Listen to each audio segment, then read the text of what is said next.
Chapter 375. Dark clouds covered the sky.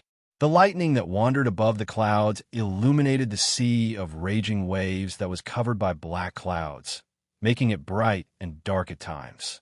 And in this sea of monstrous waves, a huge hole appeared in the middle of the sea. This hole that suddenly appeared actually forced the huge waves that were tens of meters high to the other side, forcing them to be unable to approach the area where the hole was located.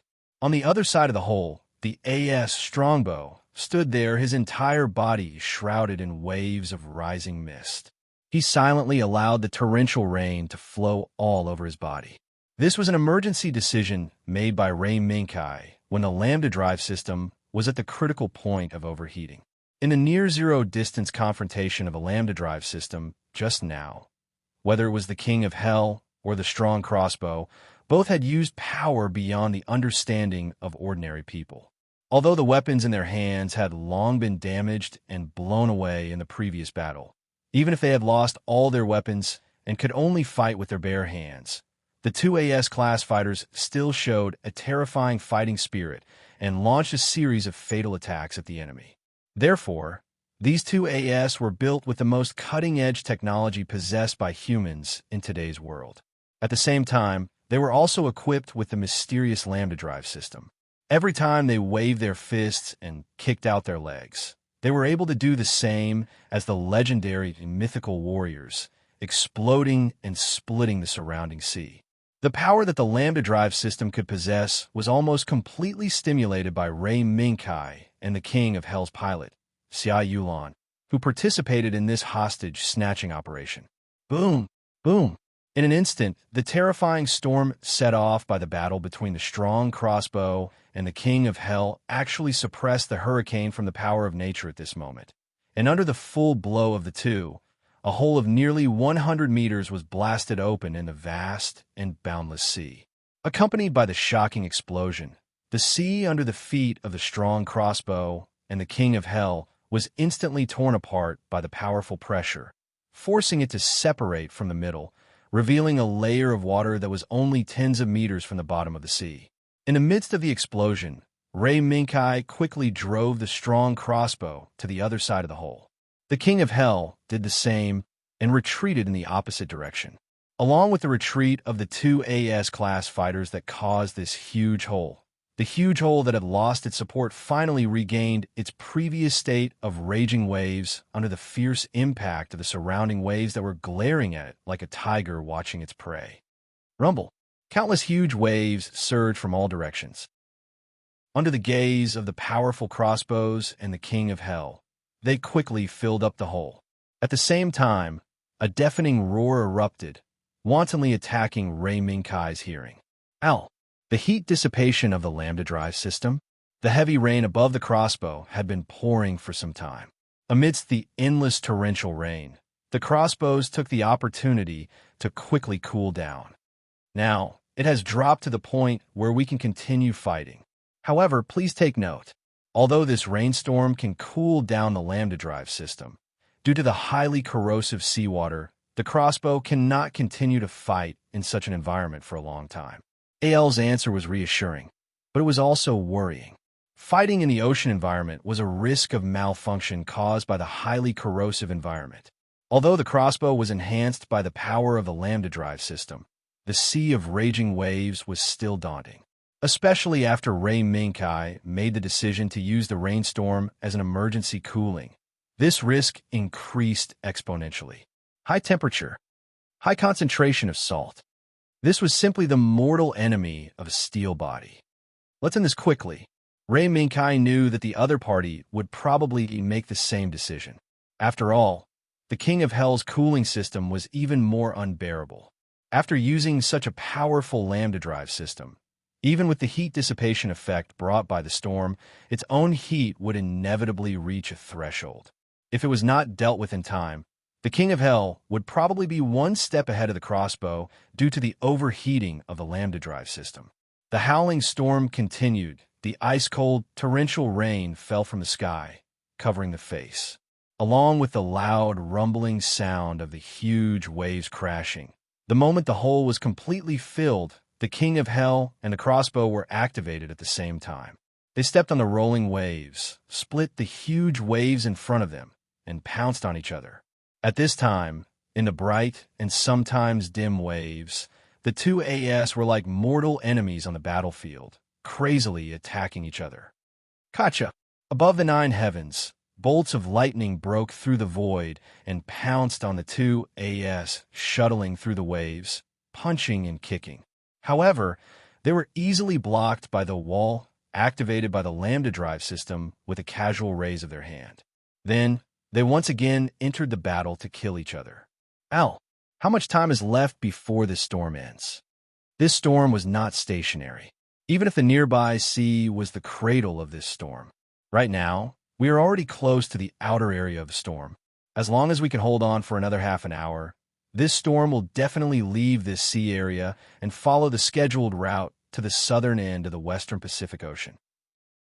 After AL combined the observation data obtained from visual inspection, he gave an answer that was not very satisfactory. However, there was nothing he could do about it. No matter how powerful the current humans were, they were still unable to control the storm. In the cockpit of the King of Hell, the blood-like red light became more and more itchy and terrifying.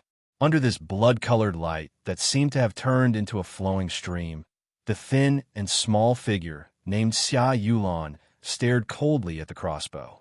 There was only one thought left in her mind. Kill him.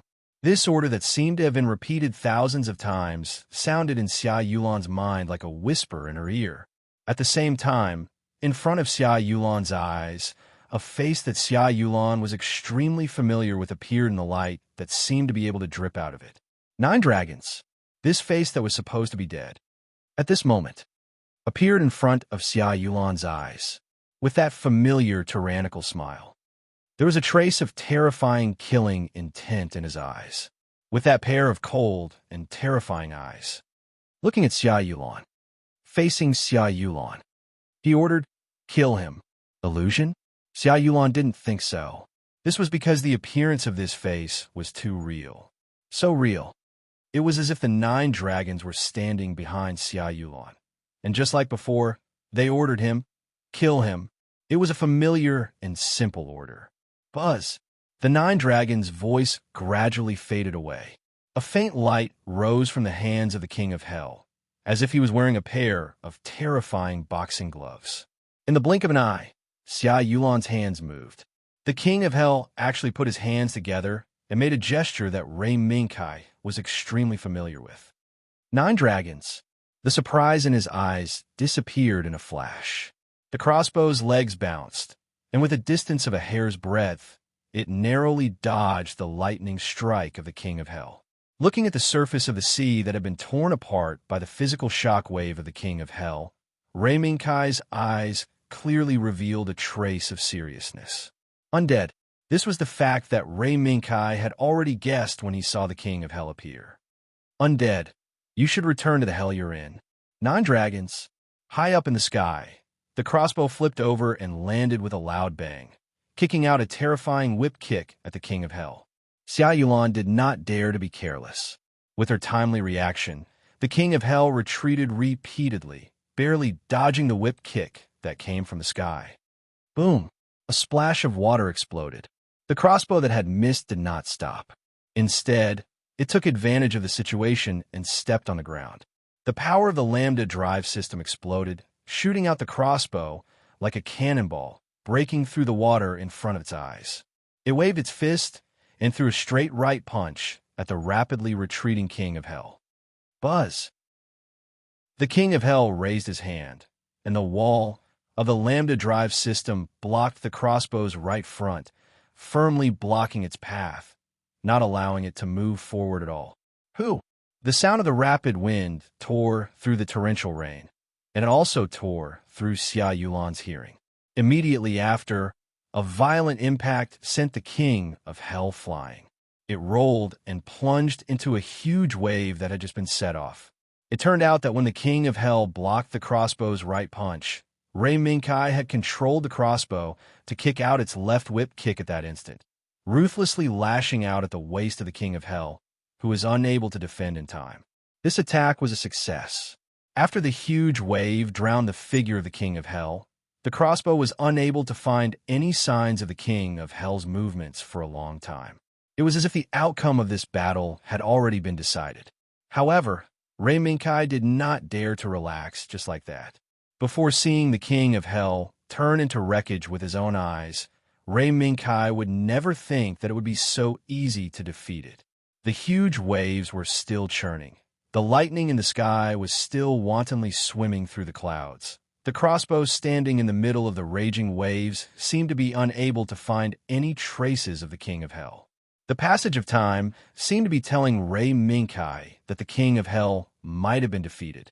However, in the depths of the raging waves, the King of Hell, who was sinking under the huge waves, had another change. In the cockpit, the blood-red light that occupied the entire cockpit seemed to have solidified at this moment, completely freezing the unconscious Xia Yulan inside. The blood-red cylinder behind Xia Yulan emitted waves of bright red light, continuously condensing the blood-red light in the cockpit until a face appeared on the screen in front of Xia Yulan. A face that should have died. One interesting thing, I didn't expect to be able to see this cute face again in such a way. Hey, Mr. J was indeed an unfathomable person. But now, let's take care of some things first. Yulan, don't you think so? In the darkness of the deep sea, a red light tore through the darkness without any warning and rushed to the surface of the sea from the bottom of the sea at an extremely fast speed. Boom! As the water splashed, the King of Hell, who had rushed out of the sea once again, received a gift. However, this gift was easily received by the King of Hell. Hey, is this the gift that I haven't seen in a long time? Respected knight, the fist of a strong crossbow was firmly caught by the King of Hell, and the 9 dragons' mocking voice also sounded in Rei Minkai's ears. 9 dragons? Undead should stay in hell. Why did you come back here? Rei Minkai was slightly shocked, but he immediately reacted. Undead? The 9 dragons snorted. That's true. In my current state, I don't know if I can be considered human or not. However, thanks to the help of that Mr. J, I have returned to this world again. Buzz! The power of the Lambda drive system suddenly erupted from the fist of the strong crossbow, forcefully forcing the King of Hell's palm away. Under the influence of this power, the King of Hell took a few steps back. Hey, I didn't expect it. From the moment he killed me, the knight was able to grasp the power of the Lambda drive system in such a short period of time. It seems that the knight is an existence like us. The King of Hell raised his right hand, stretched out his index finger, and pointed at the strong crossbow, gesturing. The smooth appearance of his movements was that of a human. This was obviously abnormal. Although the operation of AES was somatosensory control, in terms of movements, there were still some flaws that were different from living humans. For example, movement delay, movement stiffness, and so on. But now, the movements of the King of Hell in front of him were so smooth and natural. It was like a human wearing a set of armor. Have you merged with the body? 9 dragons. You are no longer a human. Rei Minkai's eyes flickered, and he immediately guessed the truth. Oh, 9 dragons was surprised for a moment, and then laughed out loud. Ha ha ha ha ha. Interesting. Interesting. You are indeed very different. Sir Knight, I didn't expect that other than Mr. J, there would be someone who would give me such a feeling. That's right. Right now, I have already fused with this Hell Sovereign King. In the voice of 9 dragons, the King of Hell stretched out his index finger and pointed at the prismatic head. Come on, Knight. As long as this body is destroyed this time, then I will really die and become an undead wandering in hell forever. How about it? Fulfill my wish, how about it? Rei Minkai did not say anything, but used his actions to answer 9 dragons. The 9 dragons' sudden resurrection appearance had already caused Rei Minkai to feel apprehensive. Ever since the time he saved Xia Yulan, Rei Minkai finally had a clue about Mr. J, the mysterious clown, for the first time. If 9 dragons' current appearance was the work of the clown named Mr. J, then, in the dark, did this clown do the same thing to create more 9 dragons? Mecha did not know about this. The only thing he knew was to kill the 9 dragons in front of him again, and then search for clues from the wreckage. When a strong crossbow raised its right hand, it actually made the same action as the King of Hell. This was the usual action of 9 dragons when using the lambda drive system. Its appearance. It also made the face of 9 dragons that appeared on the screen fluctuate a few times. Boom! The moment the physical shock wave tore through the surface of the sea, 9 dragons' wild laughter rang out. Yes, yes, yes, that's it. This is the kind of power that can send me back to the eternal damnation of hell. Come on, Knight. Chapter 376. Rustle, rustle, rustle. The sound of footsteps came from behind him. Leonard, who was sitting on a beach chair and enjoying the coolness brought by the sun umbrella, did not turn around to look at the person who caused the sound of footsteps. This was because he believed that the mini AS, which was created by himself, was always by his side at all times, was enough to obliterate any existence that attempted to harm him. The person who came also knew that the 2 towering figures beside Leonard were not to be trifled with. Therefore, in order to avoid unnecessary trouble, he stopped, stood about 3 meters away from Leonard, and bowed slightly to Leonard. Thank you, Mr. AG, for your support. Otherwise, my carefully created test subjects would not be able to be used in actual combat. Leonard heard this and slowly turned his head to look at the person who came. Is that so? Even without my help, Mr. J, you should have a way to send your test subjects to the battlefield for experiments. It was still the same face covered by a thick layer of white foundation. What was different from before was that the tear stains that almost extended from the corner of the eyes to the mouth had now become a star, as if indicating that the owner of this face was in a good mood. No. Although I am quite confident in my ability, if I want to find a satisfactory battlefield in a short period of time, I still need Mr. AG's help. The big smiling face lifted slightly and looked at Leonard, who was sitting on a beach chair. Hee. Is that so? In that case, I'll accept your gratitude. Leonard nodded slightly and did not continue to be entangled in this aspect. After Leonard expressed his attitude, Mr. J bowed again and was ready to turn around and leave. It seemed that from the beginning, he had come specifically to express his gratitude. However, before he could take 2 steps, Leonard suddenly called out to Mr. J. Your Excellency, Mr. J, is 9 dragons still alive? Mr. J's actions were not hidden from Leonard. On the contrary, Mr. J's actions could be described as unguarded and unconcealed. Ever since he got Leonard's permission to take Xia Yulan away, he had openly modified Xia Yulan and the King of Hell that she was driving in front of Leonard's subordinates. Therefore, Leonard also knew about the experiments that J had conducted on the remains of 9 dragons. The corners of Mr. J's mouth curled up slightly, making the smile, painted with red lipstick, look even more ferocious. That depends on what you think, Mr. AG. In this world, everyone has a different understanding of what it means to be alive, but according to the human body's physiological activities, Sir 9 Dragon's current state is not considered alive. Then, without waiting for Leonard to speak, Mr. J continued. But from a certain technical point of view, His Excellency 9 Dragons is indeed alive. However, the current 9 dragons was not an existence that humans could understand. Also, I don't think Sir 9 Dragons would agree that I'm still alive, even though I should be dead. After Leonard waited for Mr. J to finish speaking, he was silent for a moment before he slowly opened his mouth. So, Mr. J, do you think that 9 dragons would do something extreme? Mr. J's sinister smile became even scarier. Yes, or maybe not. But what's the difference? The existence of life should be affected by various factors and burst out with the brilliance that it can possess. Otherwise, what's the difference between it and a dead object? Oh, it seems that Mr. J has an unusual understanding of the meaning of life. Leonard raised his eyebrows slightly and showed a rather interested look. I just have some opinions. Sir, as soon as Leonard mentioned the soul, the sinister smile on Mr. J's face suddenly disappeared, and his entire person exuded a serious aura that was somewhat out of place with his rather funny makeup. Life has its own brilliance at every stage. But most people's brilliance is faint and invisible. Only under certain conditions can a human with potential display their brilliance. Oh, so Nine Dragons and Xia Yulan are the specific humans that you're talking about? Although Mr. J did not go into too much detail, Leonard had already guessed what Mr. J was going to say next.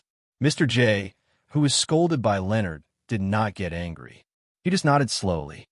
Originally, I wanted to cooperate with Mr. Nine Dragons to conduct an experiment, but unfortunately, I received the bad news of Mr. Nine Dragons' death. So, in order to make up for the lost brilliance and to talk to Mr. Nine Dragons again, I activated some technology that I had sealed away. For example, the technology to resurrect the dead. At the mention of the word resurrection, something seemed to be rolling in the depths of Leonard's eyes. Mr. J, who did not notice the turbulence in the depths of Leonard's eyes, nodded and then shook his head. No, this is not a technology to resurrect the dead. It's just a technology developed based on the theory of the radiance of life. Mr. AG, although we have a pleasant cooperation, this technology is one of the many technologies that we have listed as taboo. Therefore, this is not a field that you can touch. Is that so? Then I'm sorry. Leonard apologized very decisively. No. I've said it before, sir. We have a pleasant cooperation.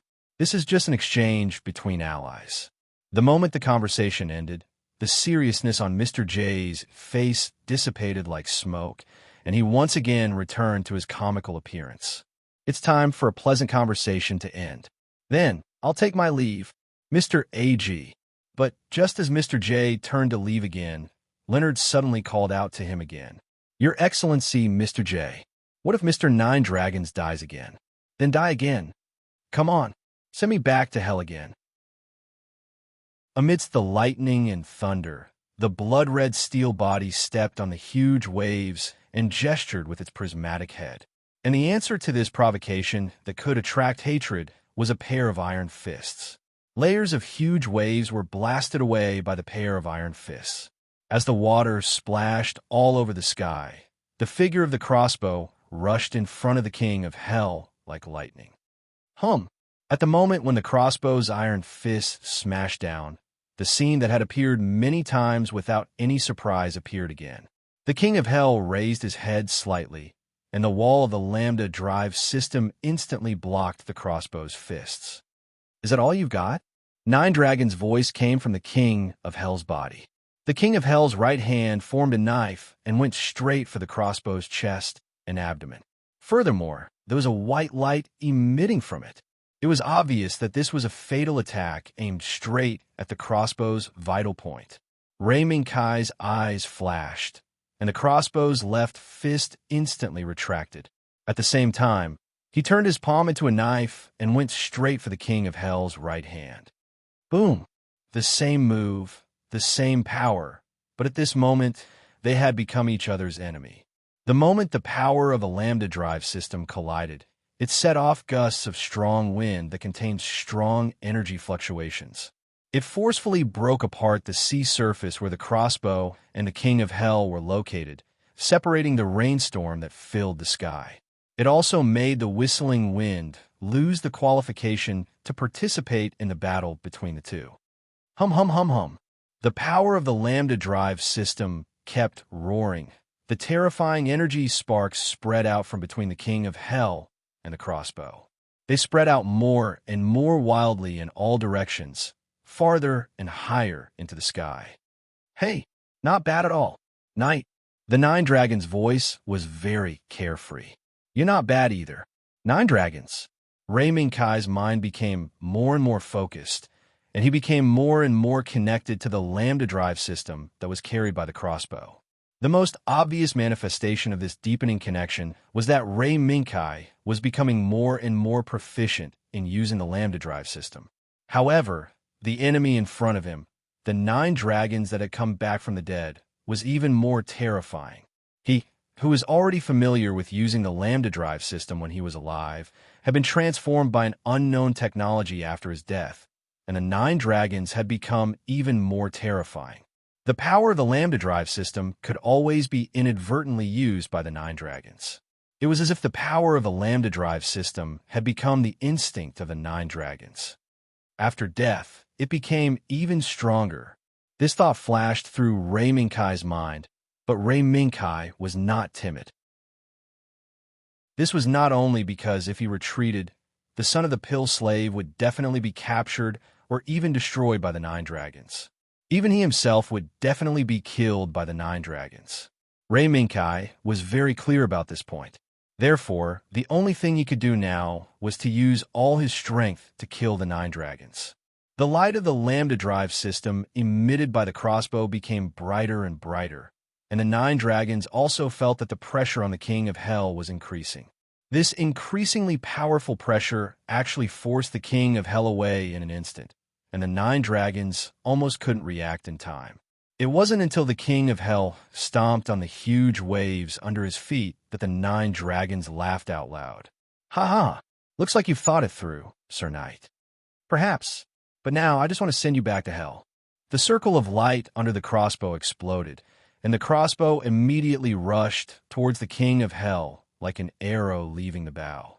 The King of Hell raised his hand again, wanting to use the same trick to block the crossbow's attack with a wall. The crossbows, however, did not attack directly from the front like before. This was because this was undoubtedly a futile action. After discovering that the lambda drive system had become the instinct of the Nine Dragons, Rei Minkai knew that all the frontal attacks could be sentenced to death.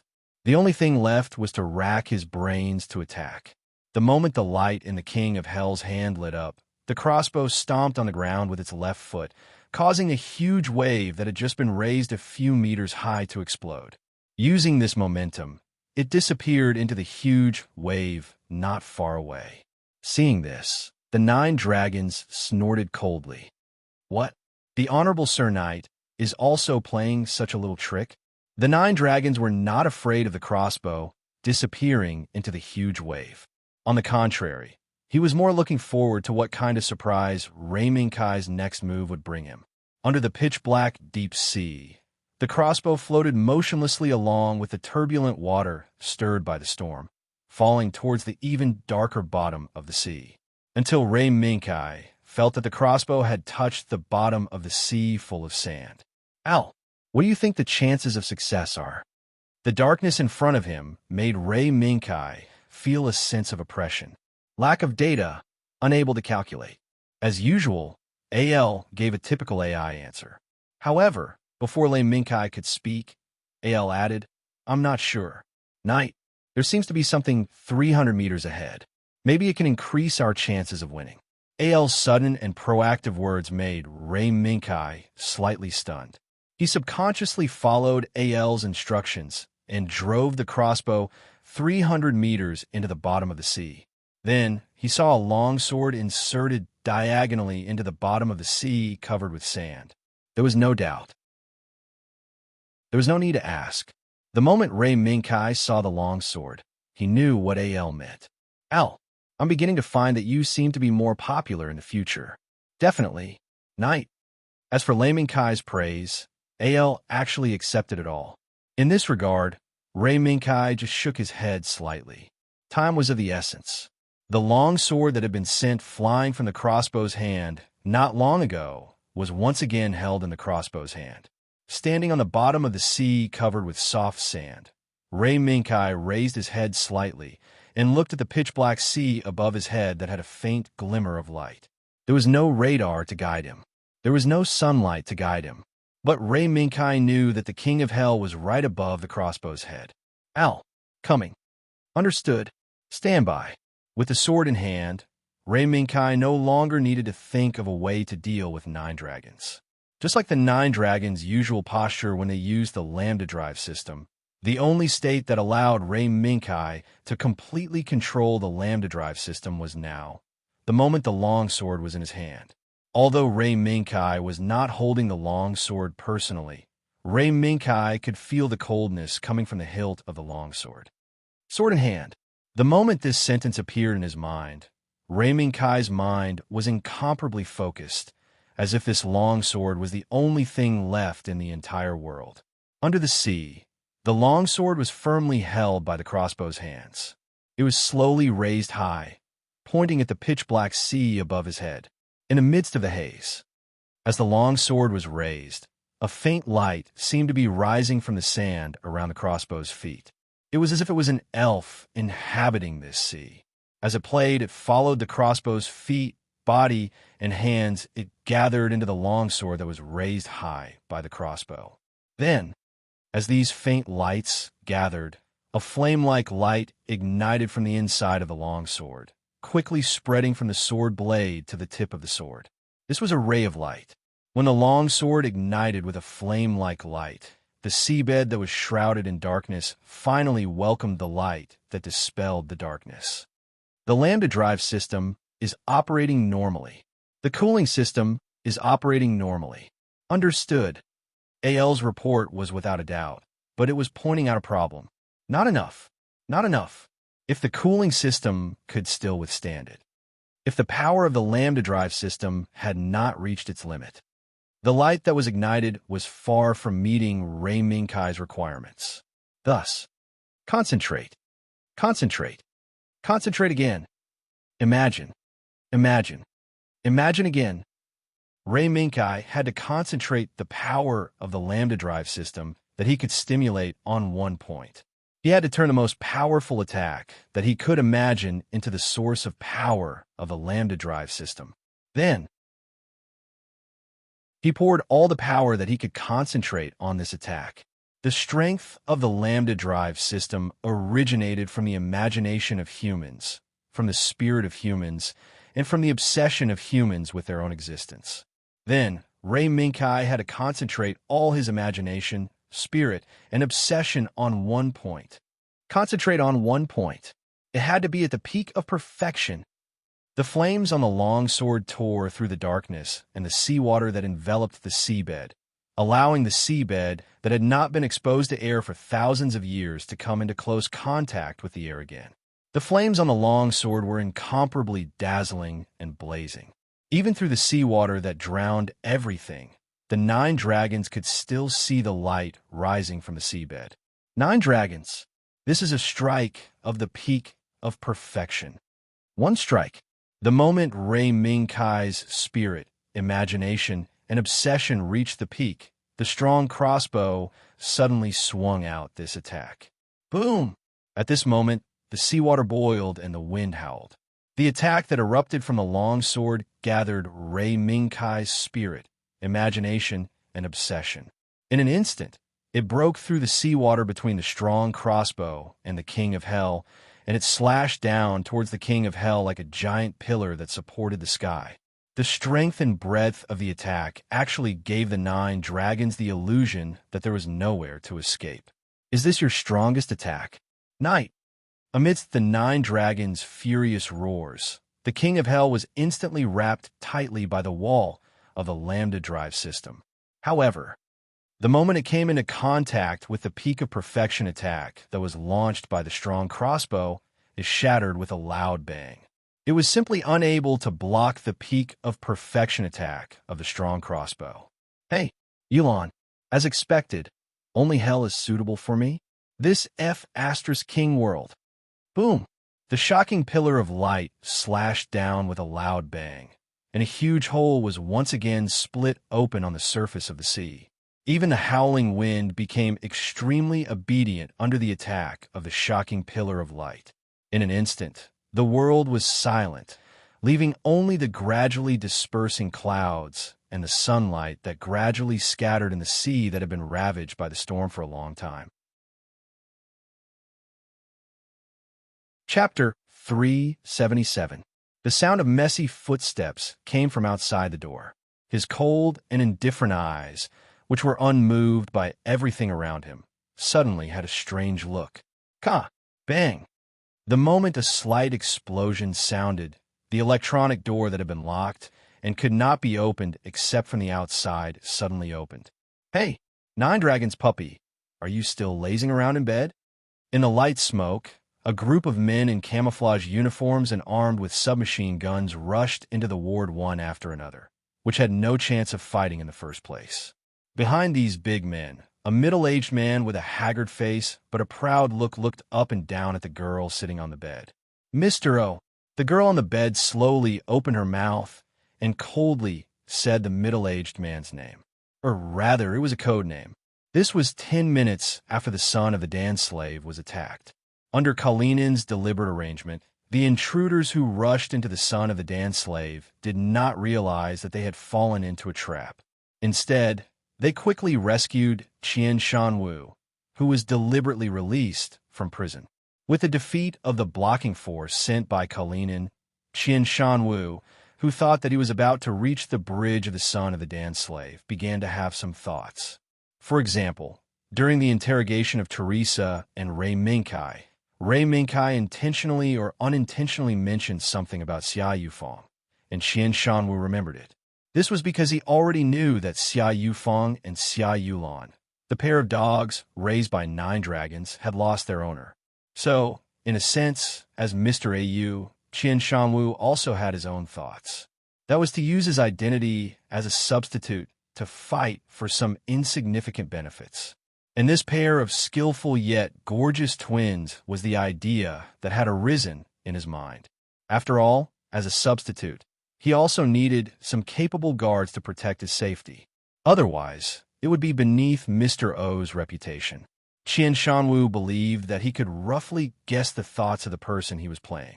Therefore, Qian Shanwu tilted his head slightly, and one of the big men beside him took off another miniature submachine gun from his back and threw it on the bed. He signaled the girl to pick up the weapon and follow them. Let's go, if you still want to see your sister. Qian Shanwu knew what the girl's final choice would be, so after he signaled his men to throw the weapon to Xia Yufeng, he turned around and left the ward. He still needed to go to the bridge of the son of the dance slave as soon as possible and obtain the submarine that even the amalgam was tempted. Click! Suddenly, there was the sound of a bullet being loaded behind him. The burly men around Qian Shanwu immediately turned around and pointed their guns behind them. They pointed at the expressionless girl in a hospital gown who was not afraid of being pointed at by so many guns. Qian Shanwu's gaze shifted slightly and landed on the mini submachine gun raised by Xia Yufeng. He smiled slightly. What? Did I say something wrong again? Now, you should know what our mission is. Even if you don't help us complete the mission, you should buy some time for your sister. Now, your sister is piloting and has to fight against the Az on this warship.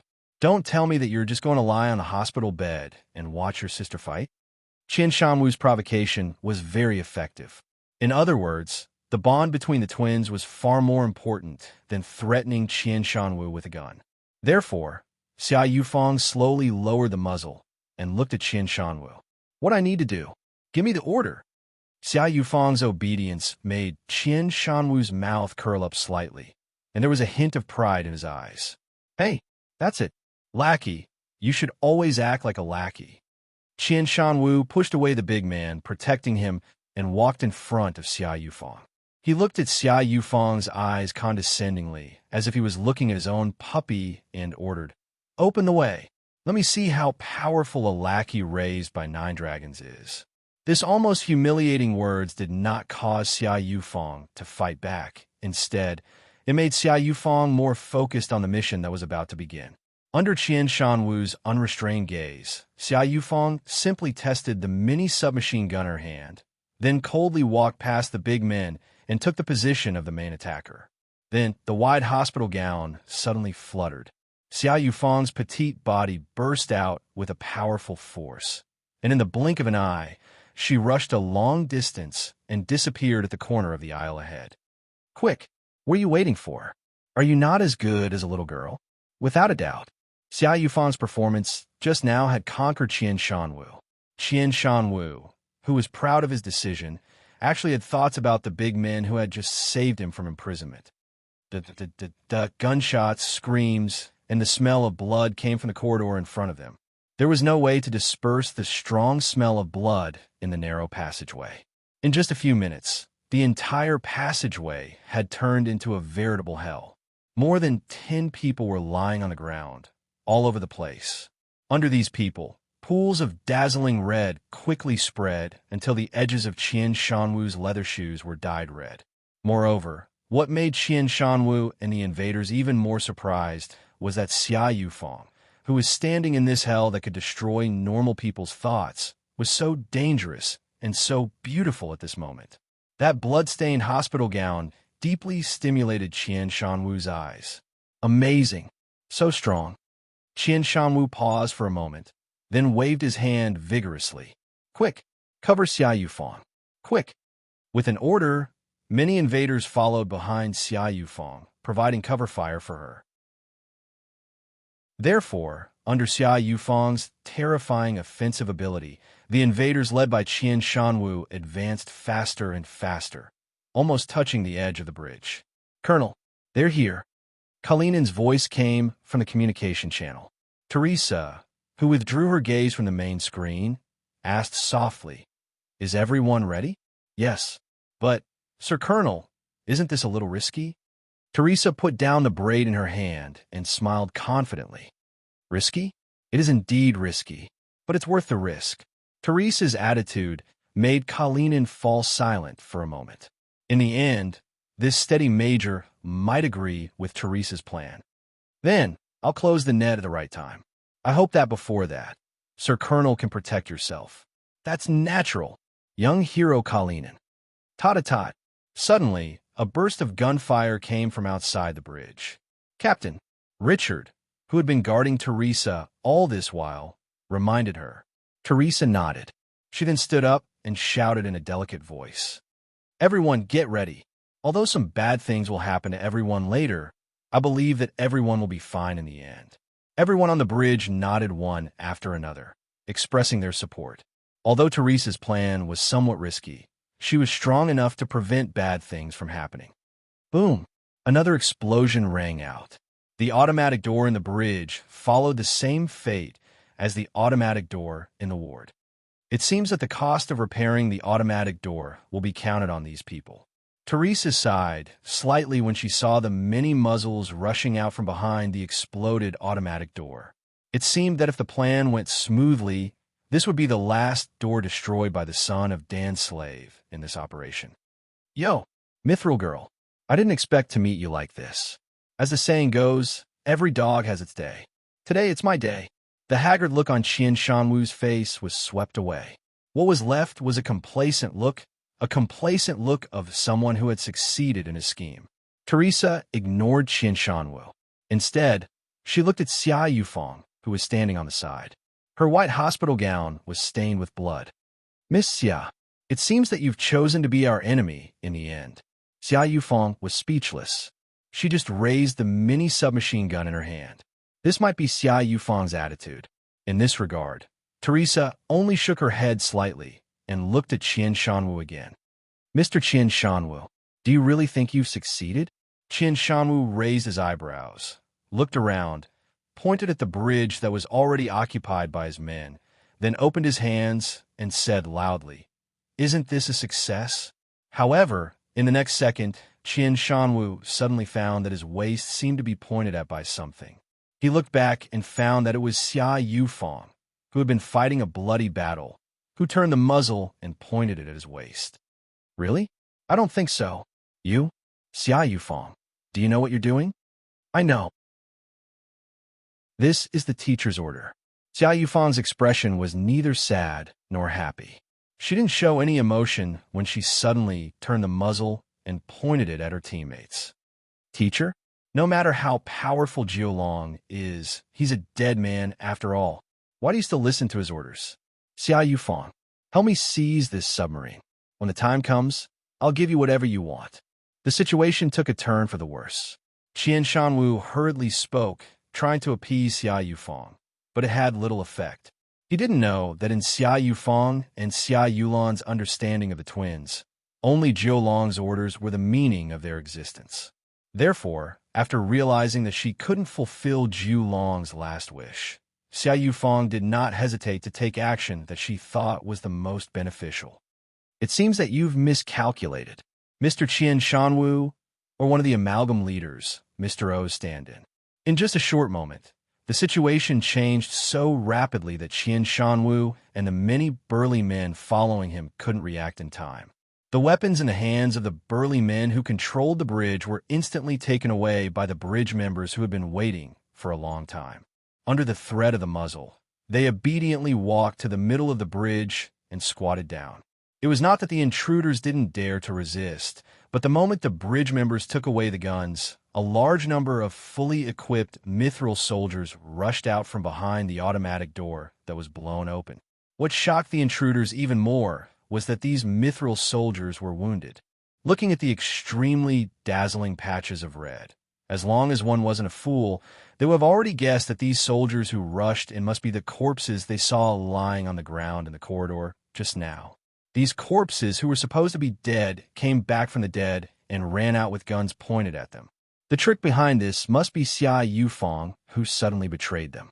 No, it should be said that from the moment Qian Shanwu pulled Xia Yufeng out of the hospital bed, these people had been clearly arranged. No one was willing to shout the slogan, "Long live the amalgam," and generously die for justice. No one insisted on any lofty beliefs and refused to surrender. Faced with the muzzle of the gun, all the intruders let go of the weapons in their hands and obediently accepted the incorporation. And Qian Shanwu was once again sent to the original detention room. However, unlike before, this Qian Shanwu seemed to have resigned himself to his fate. Teresa only briefly mentioned the usual terms such as leniency for those who confess, and Qian Shanwu immediately spilled out all the information he knew like beans pouring out of beans. This surprised Teresa and made her feel a little emotional. Since he could confess so readily, why did they have to go through so much trouble? Even if there were no casualties, in the end, the son of the Dan slave still paid the price. Especially now, Melissa, Sosuke Sagara, and Kurlutz were still fighting the many AS Avengers who were still trying to board the son of the Dan slave on the deck. TSK. The battle in the ship seems to have stopped. When will it end on our side? The torpedoes that suddenly appeared one after another around the son of the Dan slave gave Kurlutz a headache. Although Kurlutz could still maintain an excellent hit rate in this extreme environment with monstrous waves, sniping in an unstable state for a long time also made Kurlutz suffer a lot. Hold on a little longer. I'm afraid the outcome on Knight's side has already been decided. As soon as Melissa's voice fell, a huge beam of light soared into the sky from the southwest of the son of the Dan slave, and then fiercely smashed toward the other side. What a huge pillar! Sosuke Sagara was stunned, and for a moment, he forgot that he was still defending against the invasion of the torpedoes. If it weren't for Melissa and Kurlutz's quick reaction, the Avengers would have already climbed up. Wow, what the hell is that? Is it Knight's movement? After Kurlutz blew up the two torpedoes that were competing with each other, he subconsciously looked in the direction of the light beam. I'm afraid it is. If that's the power of the lambda drive system. Suddenly, the huge wave set off by the sweeping wind slammed into the son of the Dan slave, and the intense vibration almost threw the 3M9S out. What happened? Is everyone okay? Melissa's voice had just sounded when a black shadow fell from the sky without warning and landed heavily in front of Melissa's M9. This is Knight. Captain Teresa asked the medical team to come over. There's an injured person in a near-death state. When Raymond Kai's voice sounded in the communication channel, Melissa, who came back to her senses, was shocked to find that the black shadow in front of her was the crossbow, and the foot of the crossbow was not damaged at all. Melissa clearly remembered that when the crossbow appeared, it appeared in the posture of falling from the sky. No matter how powerful the buffer mechanism of the crossbow was, it was impossible for it to land safely without damaging the deck. Is this the power of the lambda drive system? This thought appeared again, but Melissa had already given up on the idea. This power was simply too bizarre. As the storm left, the warm sunlight once again scattered on the deck of the son of the Dan slave. The medical team moved quickly with full equipment to the deck, ready to treat the injured person that Ray Minkai said was on the brink of death. In the medical class, a thin figure stood there, silently watching the medical class carefully move the girl out of the wreckage that was placed at the foot of the crossbow.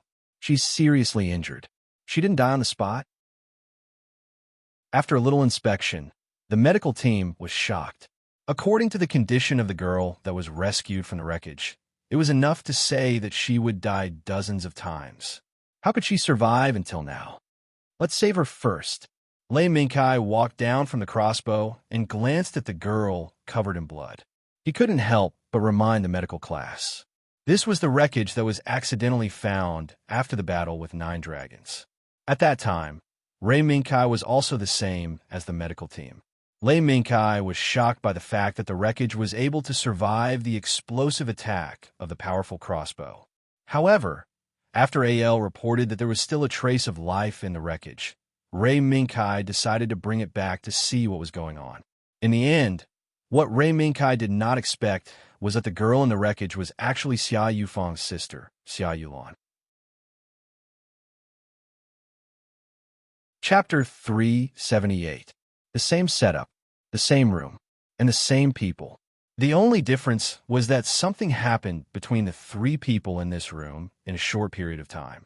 Qian Shanwu, have you figured it out? Lei Minkai looked at the face illuminated by the only source of light in the room, the lamp, and asked slowly, "So what if I figure it out? Now I'm just a prisoner imprisoned by you." Qian Shanwu's voice became very hoarse, which was the opposite of his previous appearance. "Are you sure Mr. AU is here?" Teresa took out a map, placed it in front of Qian Shanwu, and pointed to the place marked as a red triangle on it. "Yes, maybe not. This is the only place I know of. Only here is Mr. AU most likely to be there, because there is an important research facility here." Qian Shanwu raised his head slightly, glanced at the location pointed out by Teresa, and slowly responded. "Research Institute? What kind of research institute?" Lei Minkai frowned, and seemed to have vaguely caught a key point. "I don't know. Although I am Mr. AU in the eyes of outsiders, and even most of the amalgam. In fact, this research institute is personally managed by Mr. AU himself. If it weren't for a coincidence earlier, I'm afraid I wouldn't have known about the existence of this research institute." Qian Shanwu shook his head slightly. After hearing Qian Shanwu's explanation, Lei Minkai and Teresa looked at each other and already had a consensus. Qian Shanwu's cooperation was expected, but they still needed to maintain some caution. However, after Lei Minkai and Teresa finished the interrogation of Qian Shanwu, Richard, who had gone to deal with the follow-up matters and conduct a security check on the ship that had been hijacked and used to attack the dance slave's son, came over with a piece of information. "Captain, this is the intelligence document found in the computer on the ship. I think it's necessary for you to take a look." Under Teresa's puzzled gaze, Richard handed over the document in his hand. This is?" Teresa, who opened the document and glanced at it, showed a hint of surprise and then handed the document to Lei Minkai. "Knight, take a look at this document. It seems like someone is intentionally or unintentionally leaking the location to us." Lei Minkai took the document from Teresa and read it. The location of the research institute that Qian Shanwu mentioned before was printed at the beginning of the document, which was particularly eye-catching. Regarding this, Lei Minkai could not help but smile. "Indeed, it seems like someone wants to use our mithril as a sharp knife. Who do you think it is?" "Knight." Clearly, Teresa had already guessed the identity of the person hiding behind the scenes. "You've probably guessed it already. In the end, there weren't many people who could expose the secret location of one of the Amalgam's leaders. It just so happens that we know of one." "Vice Captain, was this document found on the computer?" After Lei Minkai handed the document back to Richard, he asked casually, "What's going on?" "No. In addition to this document, we also captured a technician. Fortunately, our special forces arrived in time. Otherwise, this intelligence document would have been destroyed." Richard told everything he knew one by one, and there was a trace of luck on his face. Because, in the conversation between Teresa and Lei Minkai, Richard already knew that the information recorded in this document had been confirmed by Teresa and Lei Minkai. "Can I see the technician?" After pondering for a moment, Ray Minkai made this request. Teresa readily agreed, but she also wanted to see the technician like Ray Minkai. Half an hour later, Ray Minkai and Teresa, who found nothing, returned to the corridor again. It seems that this person doesn't know much. Teresa's face was filled with disappointment. This was inevitable. Whether it was Qian Shanwu's confession or the information extracted from a computer, there were amazing coincidences. Under such a coincidence, the only technician who might know something seemed to be clueless. How could this not be disappointing? Actually, this isn't something to be disappointed about. After all, we have already guessed the hidden mastermind behind this.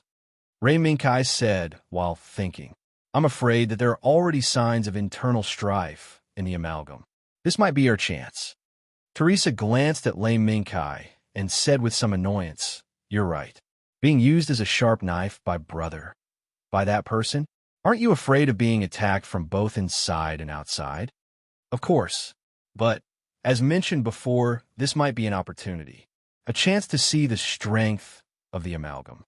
Other than this, do we have any other choice? If we miss this opportunity, I'm afraid that the internal strife in the amalgam will end.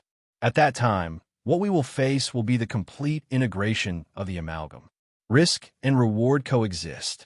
Teresa pondered for a moment, but she still couldn't make a final decision. Knight, I need some time. Understood. Teresa's hesitation wasn't unexpected. As the captain of the Sons of Dan's Slave, the responsibility on Teresa's shoulders was naturally heavy. What's more, the next action wasn't in the home ground of the Sons of Dan's Slave, the Endless Sea. Instead, it was to go deep into the land and launch a surprise attack on the secret research institute hidden in the mountains. Under the reversal of attack and defense, the number of troops the Sons of Dan's Slave could send out was obvious. Under such circumstances, every decision would determine the life and death of the attack team sent to the mountains. Therefore, Teresa had to be cautious.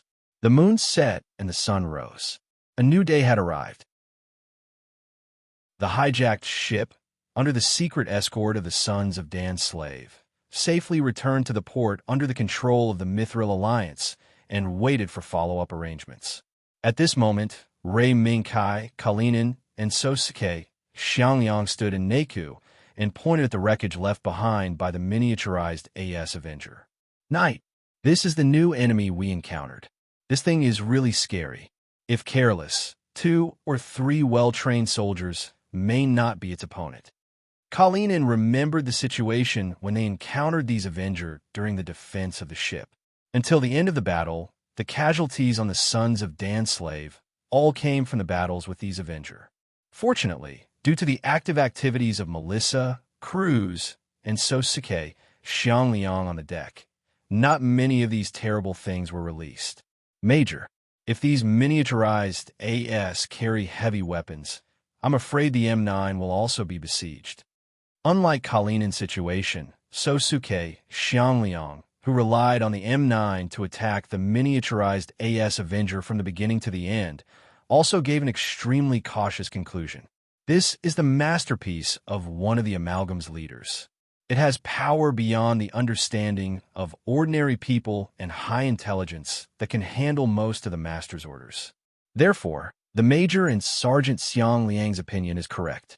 In the future, we may encounter more enemies of this type. Major, let's get our Marines ready. Ray Minkai didn't directly say that the Avenger was created by Reynolds, but Kalinin already understood. I'll arrange it. To take care of this big guy, I'm afraid we'll need some heavy weapons. The power of rifles alone may not be able to penetrate its armor. As for the M9, if these Avenger are not equipped with heavy weapons, it could be ignored. I'm afraid this will be a problem in the following operation. No, Major. Maybe in the next operation, we won't encounter these troublesome guys. Ray Minkai rejected Kalinin's idea. Because of internal strife? Kalinin immediately guessed Ray Minkai's meaning. The existence of these miniaturized as is undoubtedly unique to someone. In the impending internal strife of the amalgam, these unique existences may not appear next to our target. Therefore, our target is not so bold as to dare to carry these uncontrollable existences with him. Indeed. But the necessary preparations must be made. Sergeant Xiang Liang Soji, come with me. After Kalina nodded, he pulled Xiang Liang Soji to arrange the tactical arrangements for the next possible encounter with the Avenger. Ray Minkai, who stayed in place, glanced at the pile of Avenger wreckage and no longer cared about the fate of this pile of wreckage. He turned around and walked toward the crossbow that was being prepared. Al, report the status of the preparation. As soon as he entered the cockpit of the crossbow, Ray Minkai began to check the status of the crossbow. In the previous battle, the power of the crossbow made Ray Minkai secretly shocked. The Lambda drive system could still produce such a powerful force. If this continues, even the star-slashing sword could be used, confirming the identity of the boarder. Welcome back, Knight. The moment Ray Minkai's voice was recorded, L, which was in standby mode, immediately activated the crossbow system and began to report to the preparation system. Knight, the attitude imbalance caused by the previous battle, the damage to the cooling system, and other 160 major and minor failures have been eliminated. Now, the ARX-7 crossbow is in good condition and can be used in combat at any time. Ray Minkai listened while manually calling up the system interface and checking the various failure items listed by AL. The result was reassuring. In that battle, all the failures that occurred have been eliminated, and there were no more future problems. Very good. AL, can you call up the operating data of the Lambda drive system? Strangely, AL was silent. But soon, AL spoke again. Knight, there seems to be a slight anomaly in the data of the Lambda drive system, and it can't be called up for the time being. Why? Ray Minkai's eyes flashed with a hint of surprise. Insufficient data, unable to answer. AL gave an ambiguous answer again, and AL added later. Knight, if you want to ask if the previous attack can be reproduced, the answer is no. Why? Ray Minkai was not surprised that AL could guess the question he wanted to ask next. Unexpectedly, AL gave a negative answer. Cooling. The reason given by AL was unexpected by Ray Minkai, but it was a reasonable answer. Ray Minkai had thought of many reasons, but he didn't think of cooling. Because when the attack broke out, the crossbow did not shut down because of the overheating of the Lambda drive system, which misled Ray Minkai's judgment. Is it because of the weather, and because it was at the bottom of the sea? AL's answer suddenly reminded Ray Minkai and made him understand why the crossbow did not shut down on the spot. It's very likely, according to the extreme weather and the temperature changes of the ocean currents at that time, it is likely to be the reason why the crossbow was able to burst out with such an amazing attack. If the crossbow was on land at that time, I'm afraid it would have stopped halfway through the attack. In other words, it is impossible to reproduce that attack. But behind this subtle coincidence, there was a cruel face. Definitely, AL said affirmatively. But then AL added, if the crossbow's cooling system can be upgraded by 1 or 2 levels, it may be possible to reproduce that attack. Really? I see. This was an answer that seemed to be accessible, but not accessible. The cooling technology of this world did not seem to be able to support the Lambda drive system for a long time. Therefore, the previous attack of the crossbow could not be reproduced for a while in the future. If Royd is here, maybe there is a way. Ray Minkai couldn't help but think. If the technology of one world is not good enough, then start with the technology of another world, find a new route, and a new way to modify the cooling system. Perhaps, in this way, it can solve the shortcoming of the Lambda drive system caused by the overload of high temperature. However, Royd is still in the world of Lulucio. Suddenly, the broadcast in the ship suddenly sounded. Emergency broadcast! Emergency broadcast! All attention! All attention! The sudden emergency broadcast made everyone stop what they were doing and raise their heads to look in the direction of the broadcast. In the broadcast, Teresa's voice seemed to be anxious. All attention! All attention! We have received an urgent notice from the combat headquarters. In 6 hours, the ship will set sail back to Merida Island to avoid danger. All personnel must be prepared. Above. What? Why are we suddenly returning to Merida Island?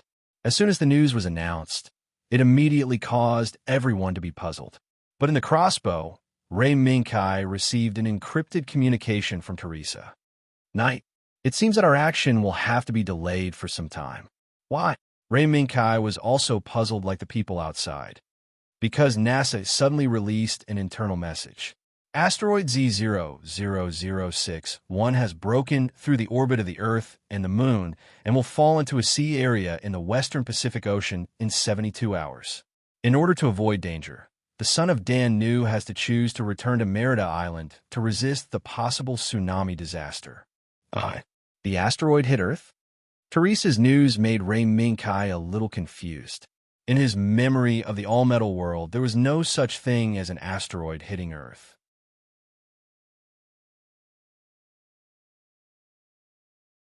It might be torn apart by the atmosphere, or it might just hit the Earth in one piece. What are you still hesitating for? Didn't we clearly point it out in the earlier report? Z0006-1 will not be torn apart by the atmosphere at all. The composition of this asteroid is made up of high-density metals that we humans are currently unable to analyze. If we allow this metal asteroid to hit Earth, the countries in the vicinity will inevitably suffer great casualties. The scientist who had been suppressed by his peers finally couldn't help but stand up again. He shouted loudly and issued a warning loudly. Professor, please sit down. I believe we have already made our decision. After the representative from the ancient country comforted the anxious scientist, he stood up and looked around at the representatives of other countries. Okay, now, I think everyone knows how urgent the current situation is.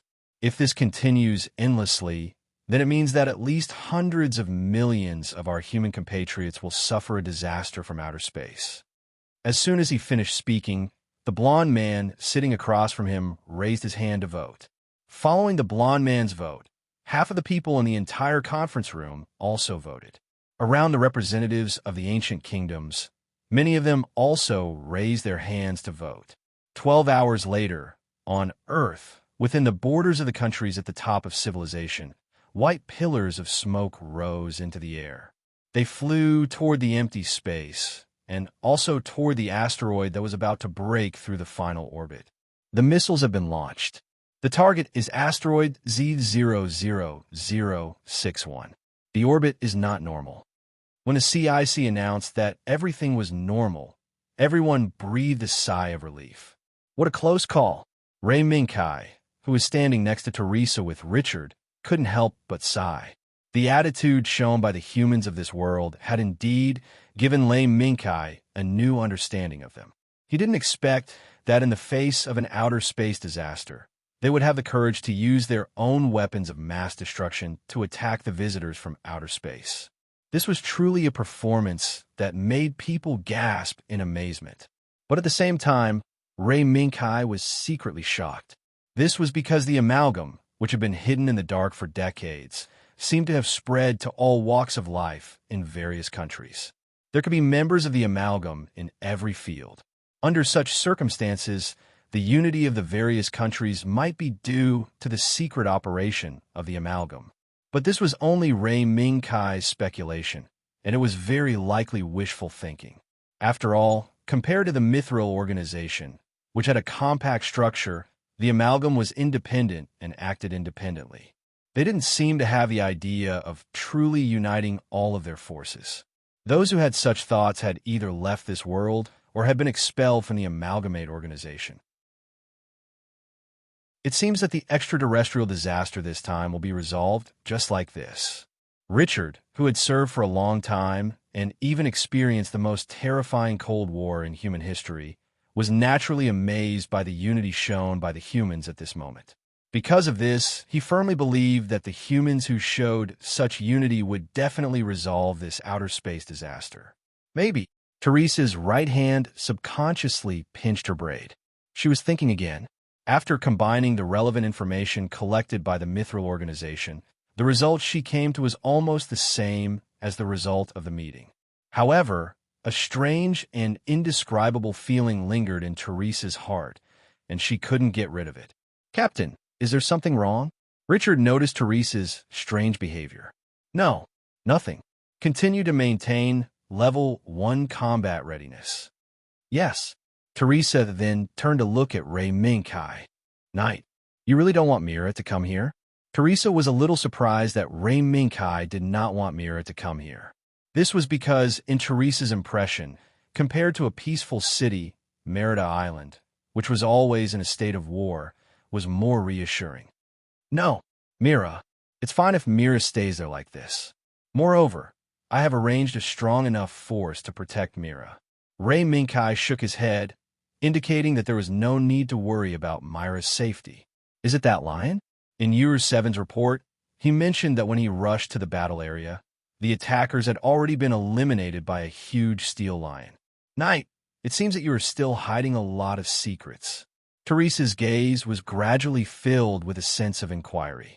Previously, Teresa did not have the time to ask Lei Minkai about the matter of State White Cat Zero, transforming into a steel lion and slaughtering everyone, because she had to make arrangement for the trap and deal with the affairs that followed. Now, taking advantage of this opportunity, Teresa suddenly grasped the opportunity. I said that it was a big lion called the Wild Lion. Do you believe me? Ray Minkai smiled and said a name half jokingly and half seriously. Teresa, who was obviously suspicious, quietly stared at Ray Minkai's eyes. Is that so? Then, when will you let me see this lion? Is it curiosity as a whisper? Ray Minkai asked back. Teresa's eyes flashed with a trace of slyness. Yes or no? Knight, do you agree? As soon as this question was asked, Ray Minkai immediately attracted Richard's gaze. It was a pair of cold eyes like an old father who was worried that his daughter would be kidnapped by a stranger. And the appearance of this gaze immediately put Ray Minkai under a lot of pressure. Please, I'm not that silly Xiangliang Sosuke. Why are you eyeing me? Ray Minkai's eyelids twitched wildly, and then he coughed twice, trying to change the topic. Ahem, Captain, now is not the time to ask this question. Richard didn't wait for Teresa to speak and immediately followed Ray Minkai's rhythm, adding another hand to divert Teresa's attention. Yes, Captain. Now, it is a state of level 1 combat readiness. As the commander of the Danu's Sun, Captain, you must be ready at all times. Is that so? Teresa tilted her head, and after her eyes wandered between Richard and Ray Minkai, she gave up the idea of continuing to delve deeper. Forget it. Anyway, there will still be opportunities later. This episode did not have any impact. Moreover, when this episode occurred, the weapons of mass destruction launched by various countries had already broken through the atmosphere and were flying toward the final orbit that was more distant, especially related to the fate of the Earth that was about to face. Time gradually passed. As they got closer and closer to the decisive moment, everyone's hearts were raised at the same time. 30 seconds until the scheduled impact coordinates. Mithril's monitoring system was synchronized with the system used by the UN. Ray Minkai didn't know how much effort Mithril spent on this, but the current effect was indeed very convenient. It's here, Teresa said in a low voice. The main screen was playing an animated video of real-time calculations. Combined with the on-site data reported by CIC, it was indeed clear what was happening in the void above their heads. 10 seconds until impact. CIC reported again. 10, 9, 8, 7. When the countdown reached 7, CIC's voice suddenly became hoarse. Wait, it's gone. What? What's gone? Teresa abruptly stood up from her chair and hurriedly asked. The small asteroid and the missile cluster are all gone. CIC looked at the screen in front of him in a daze. A few seconds ago, there were at least hundreds of signal points on this screen that represented the most powerful weapons of mankind today. But now, the screen that was filled with densely packed signal dots had turned blank. Detonated in advance? Richard frowned and proposed a hypothesis, but before anyone could verify this hypothesis, Richard refuted it himself. No, if it was detonated, even without using equipment, the light emitted by the explosion could be seen on Earth. That's hundreds of weapons of mass destruction. If it was directly released in the atmosphere, it could destroy a country. Then what's the reason? Put the previously monitored data on the screen. Teresa thought of a possibility, but similar to Richard, when she saw the monitoring data displayed on the screen, the possibility she thought of instantly collapsed. In the end, Teresa, who couldn't get a result, sighed helplessly. What happened in the starry sky above our heads? At least the asteroid should have disappeared. Although we don't know what happened, mankind seems to have escaped a disaster. Richard pondered for a moment and came to a conclusion that could be considered good news. Maybe. But Ray Minkai, who was standing on the side, frowned slightly. In this world, there was nothing that appeared for no reason and disappeared for no reason. Even if it was a small planet floating in the desolate void, it was still a small planet. Suddenly, Ray Minkai raised his head and looked at the ceiling of the bridge. His gaze seemed to penetrate the ceiling and looked at the sky above Merida Island. At the same time, White Cat Zero, who had been guarding Mira, also raised its head and glanced in the direction of Merida Island. It retracted its gaze and yawned, then turned over and continued to sleep with its eyes closed. Take care of your own matters. Kai. Suddenly, an alarm tore through the air in the bridge.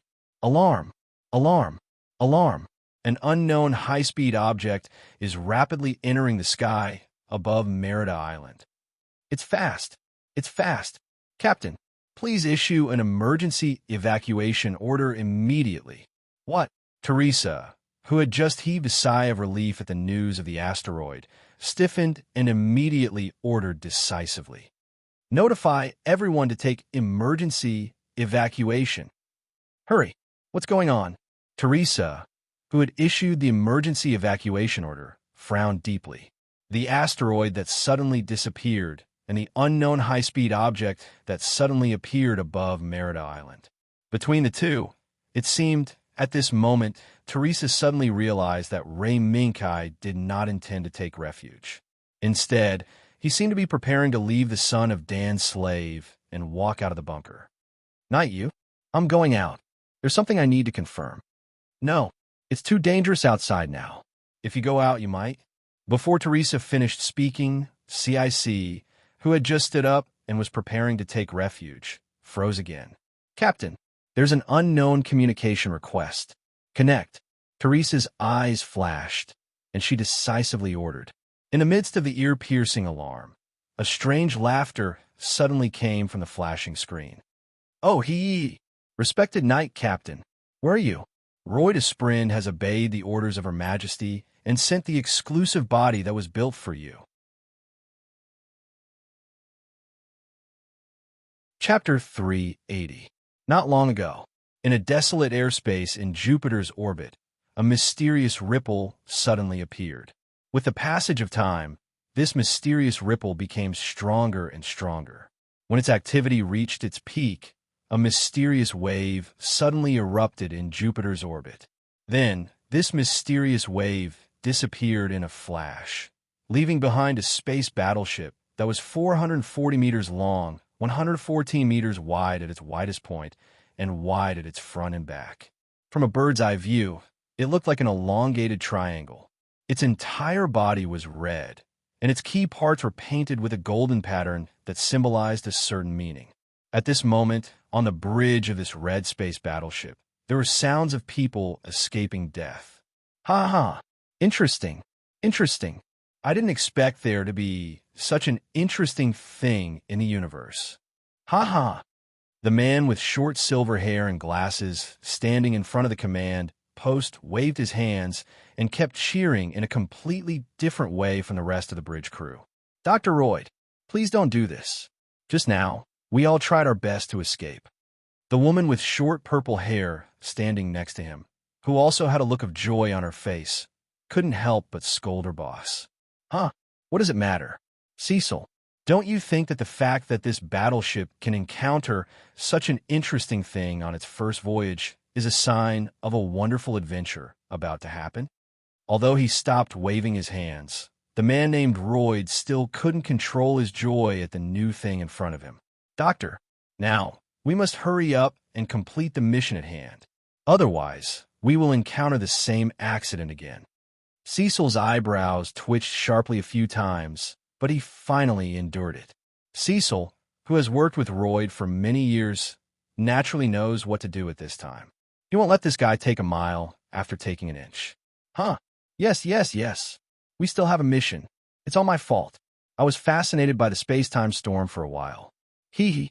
This world is indeed full of mysteries and magic, as Her Majesty said. As soon as he heard the word mission, Royd immediately put away his excited look and returned to his serious posture. Did you find a signal of our knight captain and holy beast? Yes. The search has already begun, but I haven't heard back yet. Like Royd, most of the crew members on this spaceship were rookies on their first space voyage. Although before this, everyone, including Royd, had received comprehensive training from the City of Stars. Not long after they set sail, they encountered a space-time storm. If it weren't for the fact that this space battleship named after the legendary utopia, Avalon, had excellent performance, this group of fledgling rookies would have died in this space-time storm. What about Avalon's status? Cecil, the temporary adjutant, asked. Yes. Energy output decreased by %, energy shield output decreased by 50%, and other parts of the body were slightly damaged, but it was not a big deal. Avalon will resume all output within 10 hours. Very good. Continue to follow the flow of the training. Sail breathed a sigh of relief. Don't worry. See her. The performance of this battleship is far beyond our expectations. It is indeed a new battleship designed with advanced technology from the City of Stars and built by the Britannia Empire. Royd touched his chin and smiled. Even if you don't have confidence in me, you should have confidence in Avalon. After all, a battleship that can bear the name Avalon will not sink so easily. That's true, but this is the first time all of us are on a space voyage. Even if, before this, our sailing time has exceeded the minimum requirements for a space voyage. Sahil, who had a more conservative personality, was still afraid of the space-time storm that they had encountered before. As an Earthling who was suddenly pulled from the Earth era to the Great Universe era, everything that happened in front of her eyes was beyond her expectations. Even if her identity was Lou Lucio, one of the most outstanding researchers in the world, she was still subverted by the various wonderful things that happened in the City of Stars. Don't worry. Don't worry. This is a very good life experience. Sahil, enjoy it. Compared to Sahil, Royd was extremely open-minded. At first glance, there was a sense of taking things as they came. Report. Earl Royd. Just now, Avalon seemed to have captured a signal from the Holy Beast. Coordinates. Royd immediately gave the order as soon as he heard that the signal had been found. Yes. The main screen in front of him flickered, and a planet marked as the source of the signal and with a very familiar terrain, sea, and sky suddenly appeared in front of Royd. Earth? Is there an Earth in this world? The moment the planet appeared, Sahil was not the only one who exclaimed. The entire bridge was filled with exclamations. Hee hee. There is no doubt now. Our Knight Captain and Lord Holy Beast are on this planet. Avalon, after the repair is completed, immediately, Royd, who was about to give the order to set sail, suddenly stopped talking. Then, under Sahil's somewhat inexplicable gaze, his eyes wandered around the screen as if he was looking for something. Ah, I got it. Avalon. Target. The asteroid belt ahead. The appearance of this order made everyone somewhat inexplicable.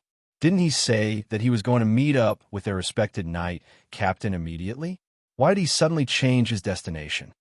Sahil, think about how we reacted when we saw Star Glory City and the space battleship. In the face of everyone's doubts, Royd just shrugged his shoulders and said something that reminded everyone of the interesting things that happened when they followed Her Majesty to Starlight City. Doctor, do you want Avalon to disguise itself? Sahil, who had figured out Royd's way of thinking, was the first to see through Royd's idea. Correct. Looking at Sahil, who was in tune with him as usual, revealing the answer, Royd immediately snapped his fingers and said loudly, That's right. As long as Avalon is disguised as an asteroid, Even if it is discovered by the people of this world, they will not discover the existence of Avalon in a short time.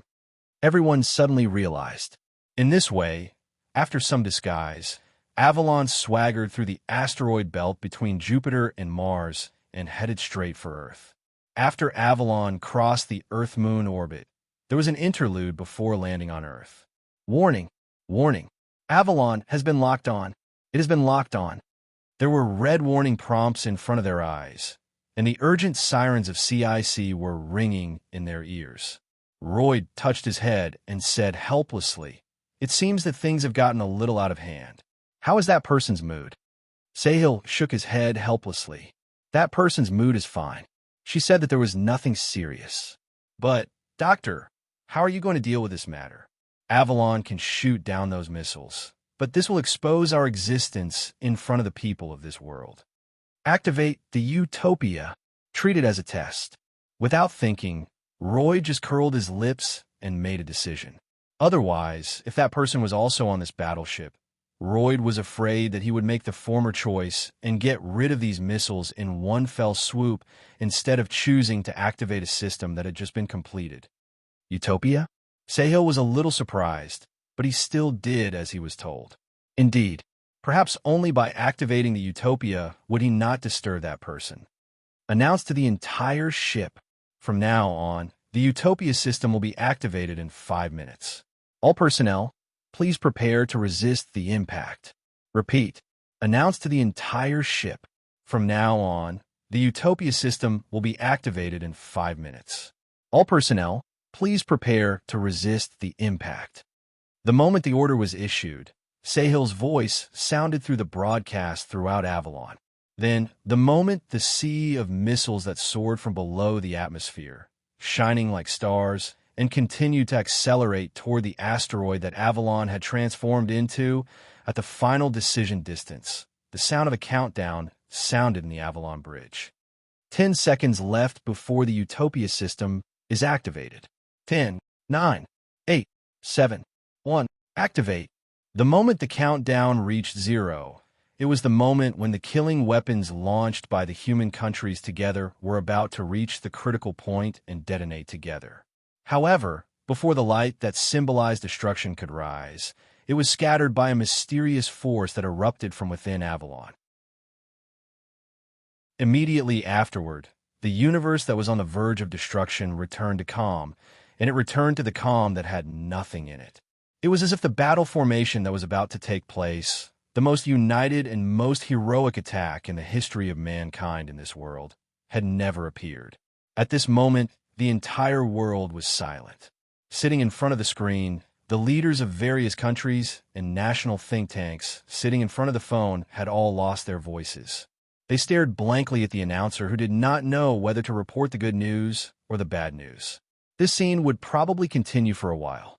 But Ray Minkai was not in the mood to pay attention to these historical moments that might be recorded in history books. Instead, he rushed out of the underground base on Merida Island and came to the takeoff platform. He looked at the battleship that was both unfamiliar and familiar at the same time, suspended above Merida Island. What was unfamiliar was the shape of this battleship. This was a battleship that Ray Minkai had never seen before when he left.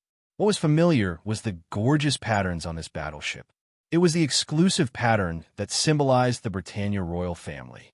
Only the royal family was qualified to use this pattern. It could be said that as long as such a pattern appeared, then it meant that the battleship endowed with such a pattern was bound to be the battleship of an important member of the royal family. There was a slight roar in the sky. It was a helicopter. Only this helicopter that flew out from the slowly opening hatch at the back of the battleship appeared in Ray Minkai's eyes. He was really sure that this battleship was a product from Lou Lucio's world. A strong wind rose as the helicopter landed. In this kind of strong wind, Ray Minkai, who narrowed his eyes slightly, saw 2 people coming down from the helicopter that landed on the ground. The man was Royd. The woman was Royd's trusted assistant, Sayer. Earl Royd. I didn't expect it to be you. Facing the strong wind, Ray Minkai came to the side of the helicopter and nodded to Royd. It's too loud here. Let's find a place. But Roy just raised his hand and pointed to the propeller that was still spinning above his head, indicating that Ray Minkai should change places.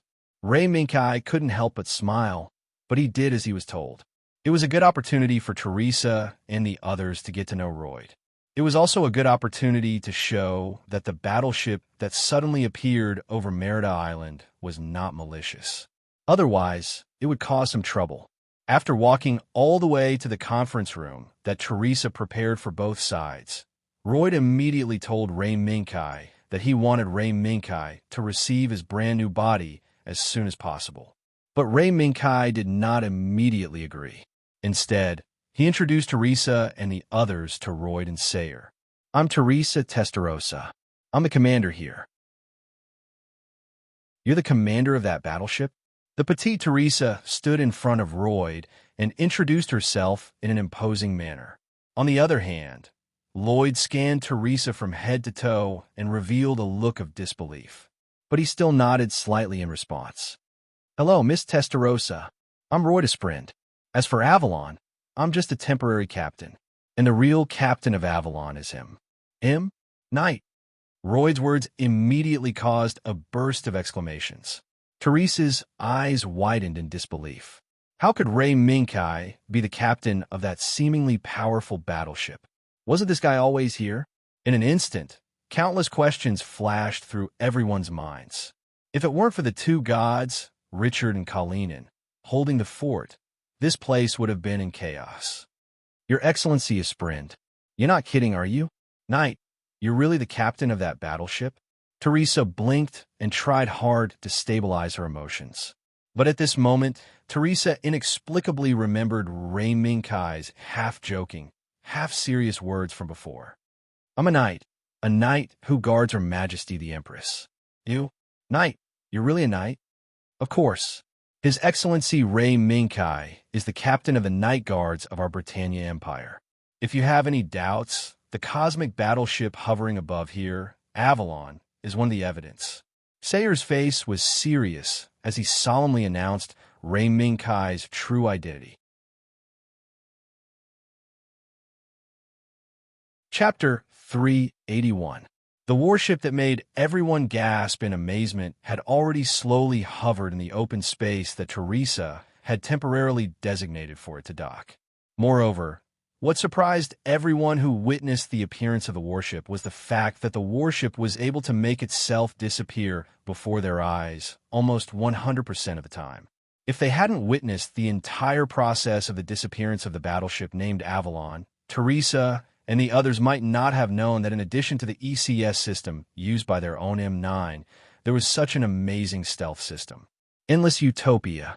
In response to the amazement of Teresa and the others, Roy proudly said a name. "Utopia? Did Avalon do that just now?" Ray Minkai, who was also amazed by Avalon's ability, raised his eyebrows and immediately thought of the missile cluster that suddenly disappeared. "Yes, it was just a test." Roy admitted without hesitation and waved his hand to indicate that it was just a normal test. Seeing this, Ray Minkai's eyelids twitched sharply. After not seeing him for so long, Count Pudding was still as annoying as ever. If the other countries in the world were to find out that their decision to fight against the extraterrestrial catastrophe was just an ordinary test, as Count Pudding said, there would probably be a great war of the century. Right? You're the commander here, right?" Suddenly, Royd seemed to remember something and immediately stared at Teresa. Royd's sudden attack made Teresa pause for a moment. Then she nodded weakly. "Yes, I'm a commander here. Sir, what can I do for you?" After Royd got the answer he wanted, he quickly glanced at Ray Minkai and then showed a very negotiable smile. However, the smile in Ray Minkai's eyes looked like a fox plotting how to get the treasure from the target. "You don't have to. Just call me by my name, Royd. I'm different from the nobles who pay attention to insignificant etiquette. I'm more concerned about technical issues. Sir Commander, I heard from Lord Sacred Beast that there seems to be a different body here, right?" "Huh? Sacred Beast? Body?" Not only was Teresa confused, but even Richard and Kalinin, who were acting as guards, were a little confused. They could understand what he meant by body, and they guessed that he was referring to Rei Mingkai's crossbow. But what was a sacred beast? There were some tricks on Merida Island, but there was no animal that could be defined as a sacred beast. Rei Mingkai had to cough a few times at this time to help Teresa and the others out. Ahem, Royd, the body you want to see should be the crossbow I'm piloting. That would require Captain Teresa's approval before they could visit. Also, did State Zero contact you before? Crossbow? Is this the Mecha that Lord's sacred beast mentioned? Interesting. Royd's eyes lit up when he learned that the body that Rei Mingkai was piloting was the body mentioned by State Zero. Fortunately, Royd, who was about to fall into a frenzy of research on the body, remembered Rei Mingkai's question. Yes, Lord Sacred Beast contacted us when Avalon was about to enter the Earth's moon orbit. Otherwise, we wouldn't have been able to lock onto your position in the first place, Captain Knight. Royd's frankness made Rei Mingkai a little speechless. Although this was not a big deal, it was a small surprise. But the White Cat State Zero clearly knew in advance, but did not inform him immediately. Had this gluttonous and lazy cat eaten too much recently? Was it going to completely evolve into a pig? On the other side, Teresa was about to speak, but she was stopped by Richard. Captain, Richard softly reminded Teresa and shook his head, as if he did not agree to let the extremely unreliable Royd get close to the crossbow. Kalinin also did the same. Seeing that her two left and right hands did not agree to let Royd get close to the crossbow, Teresa nodded slightly, indicating that she had already informed them. In fact, even if they did not let Royd get close to the crossbow, Rei Mingkai, as the pilot, had a close relationship with Royd. Under such circumstances, it did not seem to be of much use. Royd naturally saw the actions of Teresa and the others, but he did not point it out. Although Royd was usually sloppy, he actually understood in his heart. Otherwise, he would not be able to work under Lou Lucio and Skenetzel with the title of Count. Captain Knight, are you free now? We have brought you new body over. Royd saw that he could not get close to the crossbow for the time being, and immediately changed the topic. New body? The follow-up model of Lancelot? Yes and no. How about it? Come take a look. I'll leave the things here to Cecil. Royd winked at Cethel, and Cethel stepped forward knowingly and took the initiative to chat with Teresa. Seeing this, Rei Mingkai also felt that Royd and Cecil were a little strange. The so-called new body was probably just an excuse for Rei Mingkai to leave here. Half an hour later, a transport helicopter slowly pulled back Lancelot, which had been parked on the Son of Dan Nu since Rei Mingkai began to pilot the crossbow, back to Naku of Avalon. Looking at the slowly ascending Lancelot, Richard moved his mouth but did not say anything. After all, what he wanted to say was not something to be proud of. Richard, are you reluctant? Lancelot's light wing system. Teresa, who also watched as Lancelot was pulled back to Naku of Avalon, asked softly. No, Captain, I just feel that it's a pity. If we can get the light wing system, then the combat ability of the M9 will be improved. This is the judgment of a commander. However, I can't suggest that the captain detain Lancelot, because this is the most basic judgment of a human being. Knight, although he has not been with us for long, has won the respect and trust of everyone on the Son of Dan Nu. Therefore, I can't make the decision to harm my companions. Richard's words made Teresa chuckle. Richard, there's nothing difficult about this. Dr. Royd has already sent us an invitation. Invitation? Richard's brain did not work as fast as Teresa's. Yes, invitation. Isn't Lancelot's departure an invitation? Richard. Teresa's gaze fell on the cabin door that separated Lancelot from her sight. At the same time, Royd brought Rei Mingkai to Naku of Avalon. Looking at the familiar and somewhat unfamiliar carvings around him, Rei Mingkai realized that he seemed to have left the Britannia Empire for a while. What's wrong? Captain Knight, are you not used to the air of Avalon? Royd stood in Naku and smiled at Rei Mingkai. At this moment, Royd did not have the nonchalant look he had when facing Teresa. Instead, he adopted a businesslike attitude. Maybe. Rei Mingkai sighed slightly and did not continue to dwell on this issue. Instead, he looked at the cabin door, painted with a huge lion head on Royd. Royd, this is a new model? Royd nodded proudly. Yes, this is the new model that I developed after combining our technology, part of the energy technology provided by the City of Stars, and the suggestions of the chief instructor of the Night Regiment, Sir Killick. Royd raised his right hand, and the cabin door, painted with a lion head, opened. In the midst of the buzzing sound of gears, steel warriors about 10 meters tall, with a body painted in silver with golden edges, wearing angular armor, with a blood-red lion head painted on the shoulders, and a blood-red cape on the back, stood solemnly on both sides, quietly waiting for the person who inspected them to appear. This is the KMF? Isn't this size a bit too big? Even in the original work, the tallest Galahart was only 2 meters after it was equipped with a greatsword. Now, the new model that appeared in front of Ray Minkai broke this record in one breath and reached a height of 10 meters in one fell swoop. This made Ray Minkai slightly surprised. No. Sir Knight Captain, this is the most ideal size.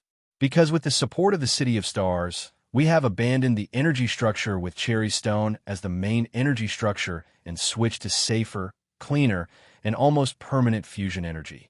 Therefore, under this condition, in order to equip the new model with an engine that uses new energy, we can only gradually enlarge the size of the body. I see.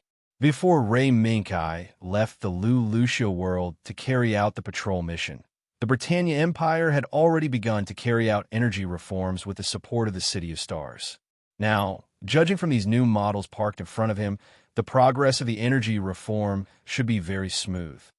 In addition, we gave up the energy structure with Cherry Stone as the main energy structure, but it doesn't mean that we will give up the precious ore of Cherry Stone.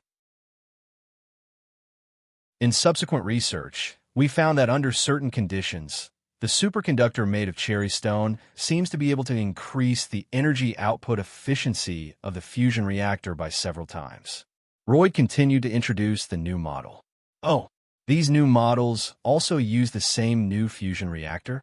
The fusion reactor that uses Cherry Stone superconductors? Ray Minkai asked back. Yes. In addition, I'm afraid the next thing is what you are most concerned about, Knight Captain. Royd responded and then showed a mysterious smile. While the output of the new model is increasing, it also leads to a problem. That is, in the process of fierce battles, the strong output will cause the body to easily overheat, and it will even cause outages in a state of overheating. In order to solve this problem, we spent a lot of effort to develop a new cooling system. Knight Captain, can you guess the characteristics of this new cooling system? Looking at Royd's mysterious smile, Ray Minkai immediately thought of the answer. Cherry Stone. Bingo. As expected of the Knight Captain. Royd snapped his fingers and loudly praised Ray Minkai. That's right. The key to the success of the new cooling system is Cherry Stone. After adding a small amount of Cherry Stone, the new cooling system is finally able to meet the cooling requirements of the new model. As he spoke, Royd blinked. I heard from Lord Holy Beast that someone seems to be designing a new model for the Knight Captain. White Cat Zero actually sold out its teammate so easily. Ray Minkai secretly complained about White Cat Zero's behavior and silently nodded. Interesting. If there is a chance, I want to talk to that person. But let's take a look at the new model here first. Royd did not continue to ask this question, but chose to continue to bring Ray Minkai to see the new model. Looking at his posture, it seemed that the new model here was not all. Royd, were their names? Before leaving, Ray Minkai pointed at the Silver Knight and asked, Lionheart Knight, this is the mass-produced model. It is mainly provided for the members of the personal guard group. The commander model is at the back. Sir Knight Captain, your new model is also there. Under the guidance of Royd, Ray Minkai passed by the Silver Knight and came to the Naku that was deeper in. Pa! Suddenly, the sound of lights being turned on was heard. 3 models stood on the left and right sides. In front, a triangular formation suddenly appeared in front of Ray Minkai. It was a red model on the left and right sides, and a silver model in front. Visually, in addition to the different paint colors, the carvings on the body were also different. On the shoulder, the lion head was silver and gold in color, different from the Silver Knight in front. At the same time, on the arm guard, the helmet had a clear rhombus shape. Ray Minkai, who had been piloting Lancelot for a long time, recognized at a glance that this was the device that activated the radiation shield. This is the commander model of the Lionheart Knight. Ray Minkai carefully looked at the two red models in front of him and the silver model in front of him. Yes, the red model is used by the two vice captains, and the silver model is dedicated to you, Sir Knight Captain. From the specifications, the parts used by the red model are one level higher than the silver knight, and the performance is the same. However, the silver-white body used a different plan, although they don't look different from each other. Oh, what do you mean? Ray Minkai retracted his gaze and looked at Royd. Yes, this silver model is not a finished product. Because of your current special identity, Sir Knight Captain, when designing this model, I didn't dare to prematurely set its potential at a certain upper limit. Therefore, the silver model is just a frame that has just been built. Frame. Ray Minkai narrowed his eyes slightly. Now he understood why Royd showed such an attitude just now. It turned out that Royd was aiming for the Lambda Drive system, in order to use the Lambda Drive system to perfect this silver model. Chapter 382. Lambda Drive System. This black technology system from the metal world was indeed very powerful. It was so powerful that even Ray Minkai, who had used the Lambda Drive system not long ago, could not help but feel incredulous.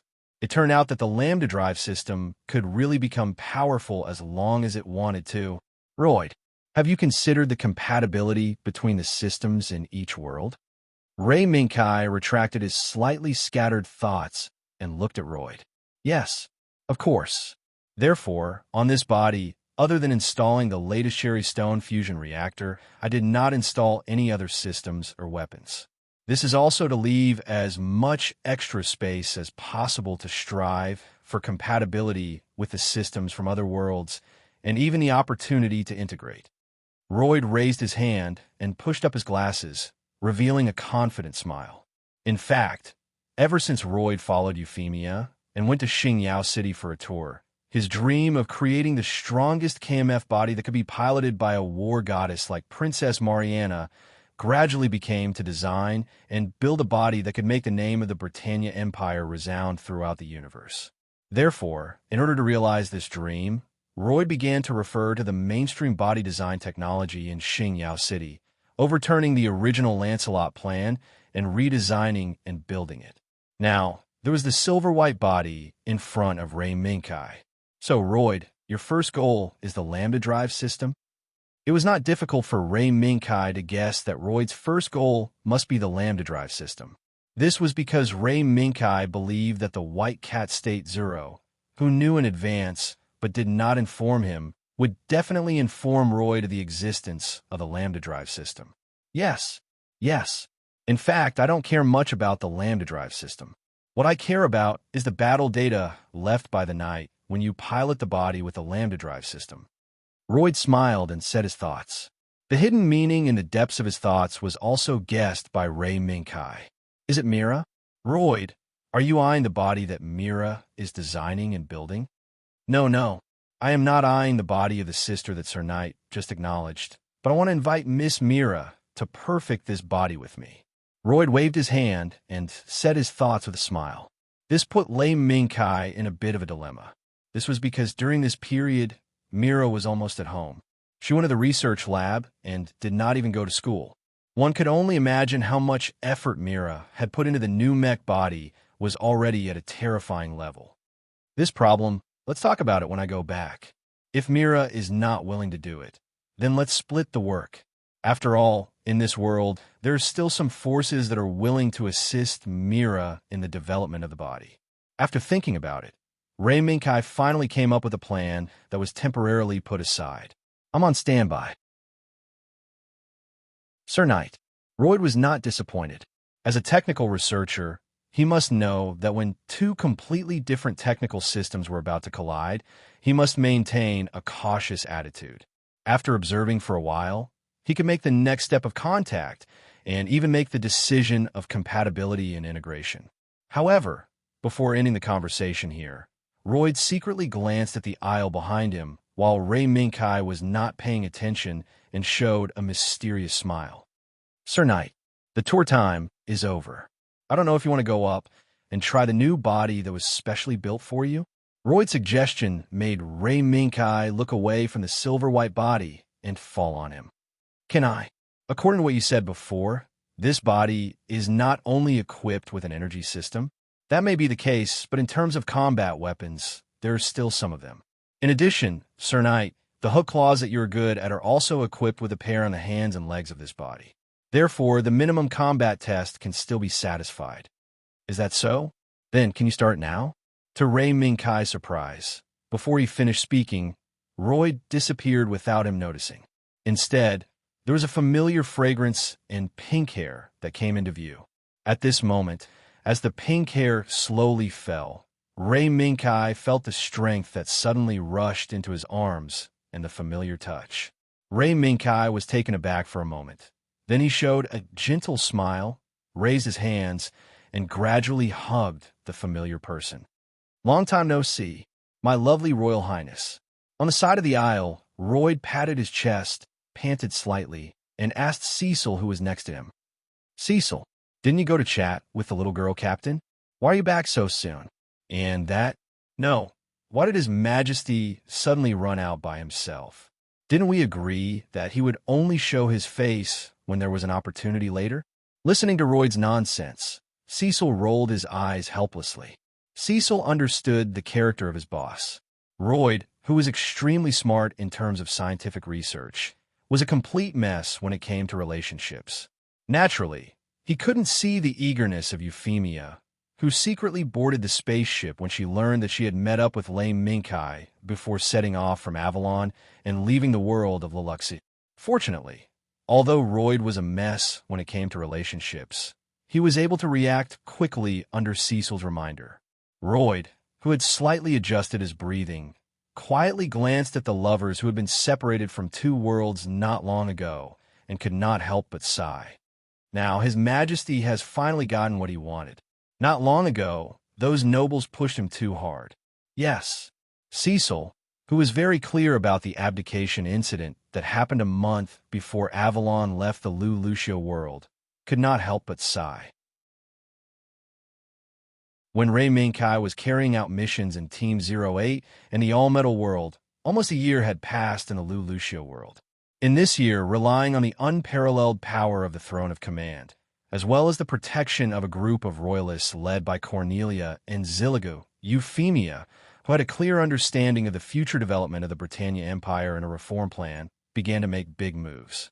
Although Ray Minkai and the White Cat State Zero were not by Euphemia's side at this time, relying on the help of the Throne of Command, Cornelia, and the others, Euphemia was able to forcefully transform all the energy systems in the Britannia Empire in one fell swoop. She completely abolished all the energy systems in the Britannia Empire and replaced them with nuclear fusion reactors. Moreover, in the court meeting that followed, she announced that Cherry Stone would be returned to the Britannia Empire and ordered that no one, no organization, and no nobles be allowed to touch Cherry Stone. Otherwise, they would be killed without mercy. Once this decision was announced, it immediately caused a backlash from many nobles. However, that was not all. Euphemia, who had a clear understanding of the future of mankind and the vastness of the universe, directly took action against the Britannia Empire's nobles after announcing that Cherry Stone would be returned to the Britannia Empire. Any nobles that did not establish themselves to expand the territory of the empire would have their glory, status, and wealth limited to the current generation. As for the next generation, if they wanted to inherit the glory, status, and wealth of the previous generation, they would have to go to the battlefield and contribute greatly to the expansion of the empire's territory. However, after the Throne of Command appeared in the Earth's stationary orbit, the entire international space began to become peaceful. There were even some small countries that secretly contacted the Britannia Empire, trying to see if they could integrate into the Britannia Empire's territory with a few conditions or even an unconditional method. Therefore, in this international environment that was almost smokeless, the situation of the nobles could be imagined. This was also what Euphemia hoped for. She hoped that these nobles that were sucking the blood of the huge empire would be able to muster up the courage to go to the deep space and expand the territory of the empire. At the same time, she also knew that most of these nobles that were enjoying glory and wealth had already withered away because of the profits in front of them.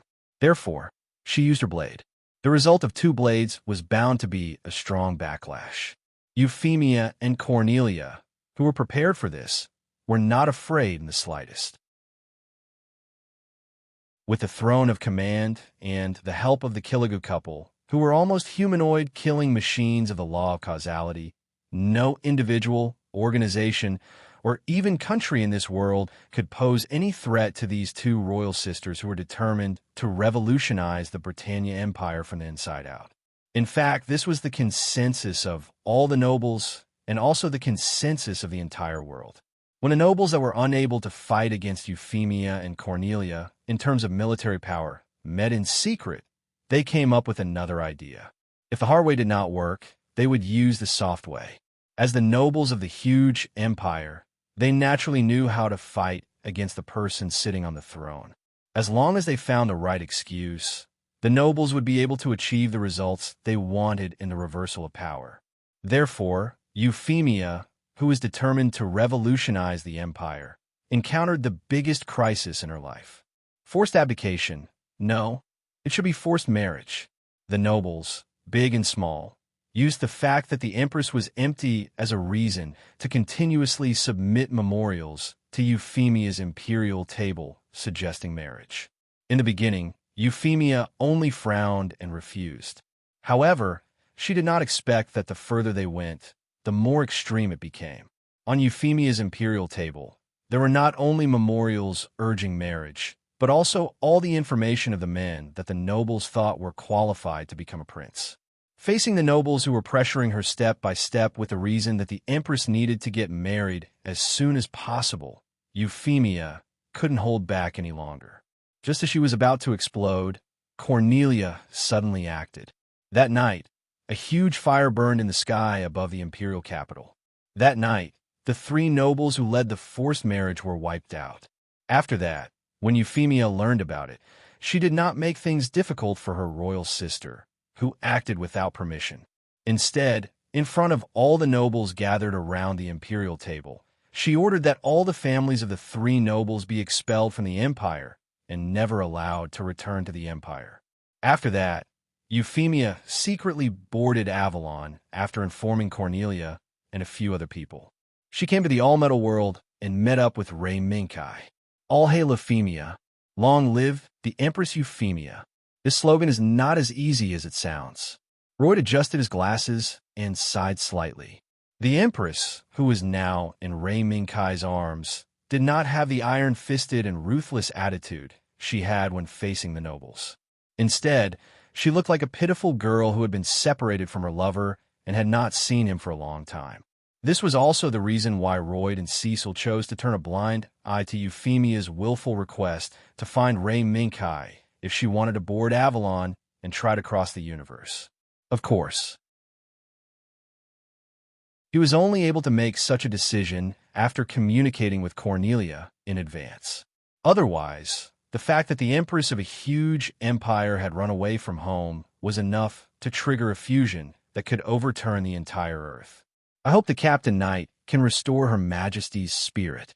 Cecil only glanced inside Naku for a moment before forcefully pulling Royd, who still wanted to stay and peek, away.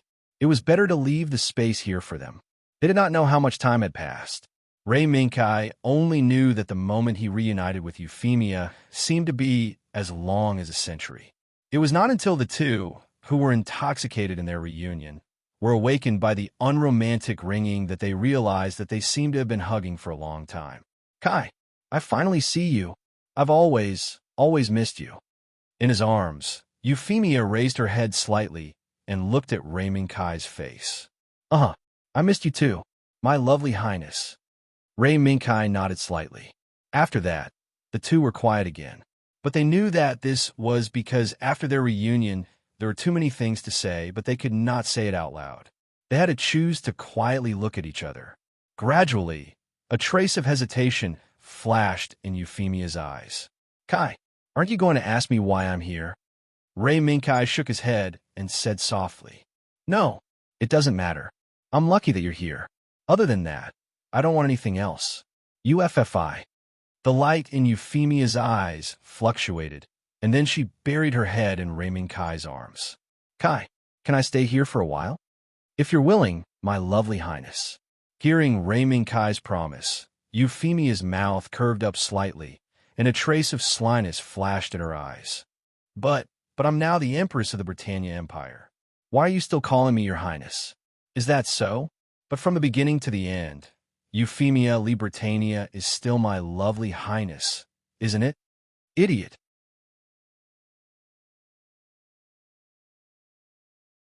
Chapter 383.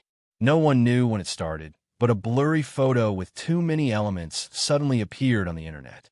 The existence of this photo pointed to a mysterious legend. It was said that not long ago, countries suddenly worked together to launch a large number of weapons of mass destruction into outer space in order to drive the asteroid E0006 one away from Earth's orbit. However, the expected explosion did not happen. At the moment when the weapons of mass destruction detonated, the asteroid, along with the huge number of weapons of mass destruction, mysteriously disappeared. Then, during a dive by a diving team, they suddenly discovered that the wreckage of a ship suspected to be an alien visitor appeared in a barren sea area in the western Pacific Ocean. Overnight, this photo, which carried countless speculations and rumors, spread all over the world and reached the hands of Mr. EU, who was staying at the Secret Research Institute. Are you kidding me? An alien warship? Nonsense.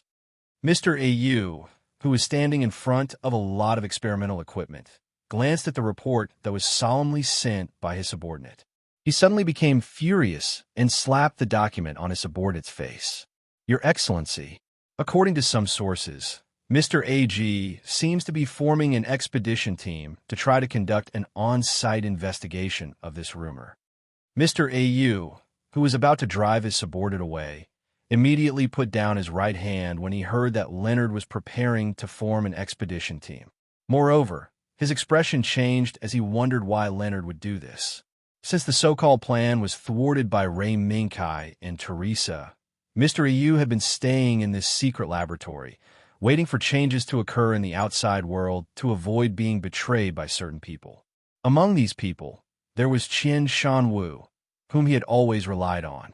However, the change he had been waiting for turned out to be a UFO rumor that had repeatedly appeared in various ways countless times. Moreover, Leonard, who had been regarded as his prey, was seriously forming an expedition team. Such a change made Mr. AU feel amused, but he had to treat it seriously. What the hell is Leonard trying to do? Thinking of the loss he had just suffered, Mr. AU felt unbalanced. Even though Leonard had also lost his unique miniature AS Avenger, Mr. AU could not feel any sense of balance in his heart. This was because Mr. O had lost his only substitute, Qian Shanwu. Under such circumstances, Mr. AU's range of movement was severely restricted to the point where he could barely move. He knew. Now, not only was Mithril looking for him, but even Leonard might be looking for his whereabouts. He put himself in her shoes. When he was plotting against Leonard, Mr. O also felt that Leonard was plotting against him. Perhaps at that time, Leonard would launch an attack and send him to hell. How so? Has the experiment stopped? Just as Mr. O was puzzled by Reynolds' strange behavior. A charming voice came from not far away. It was Miss Q. Mr. O wasn't the only one who had entered the Secret Research Institute. Miss Q had also entered. Compared to Mr. O, who had lost his double and had his movements restricted, Miss Q was much more relaxed. In addition to fulfilling her obligations as a partner, the rest was to use the materials of the Secret Research Institute to tinker with some things. It wasn't anything serious. It's just some small things that happened that caught my attention. Miss Q's arrival made Mr. O finally make up his mind. Therefore, Mr. O, who spoke casually so that Miss Q wouldn't notice, signaled his subordinates with his eyes to make the arrangements. Since Leonard was ready to form an expedition team, it was imperative for him to do so. Even if this rumor that had spread all over the world was false, Mr. O wanted to see what Leonard was up to this time. Watching Mr. O's subordinates leave, Miss Q felt a little puzzled, but she didn't say anything. Now, what she was concerned about was the body that was surrounded by dozens of technicians in all directions, nervously carrying out the final assembly work. Ma'am, we have basically completed your request. This body can be taken offline soon. Mr. O's gaze also fell on the body, and he said rather proudly, very good.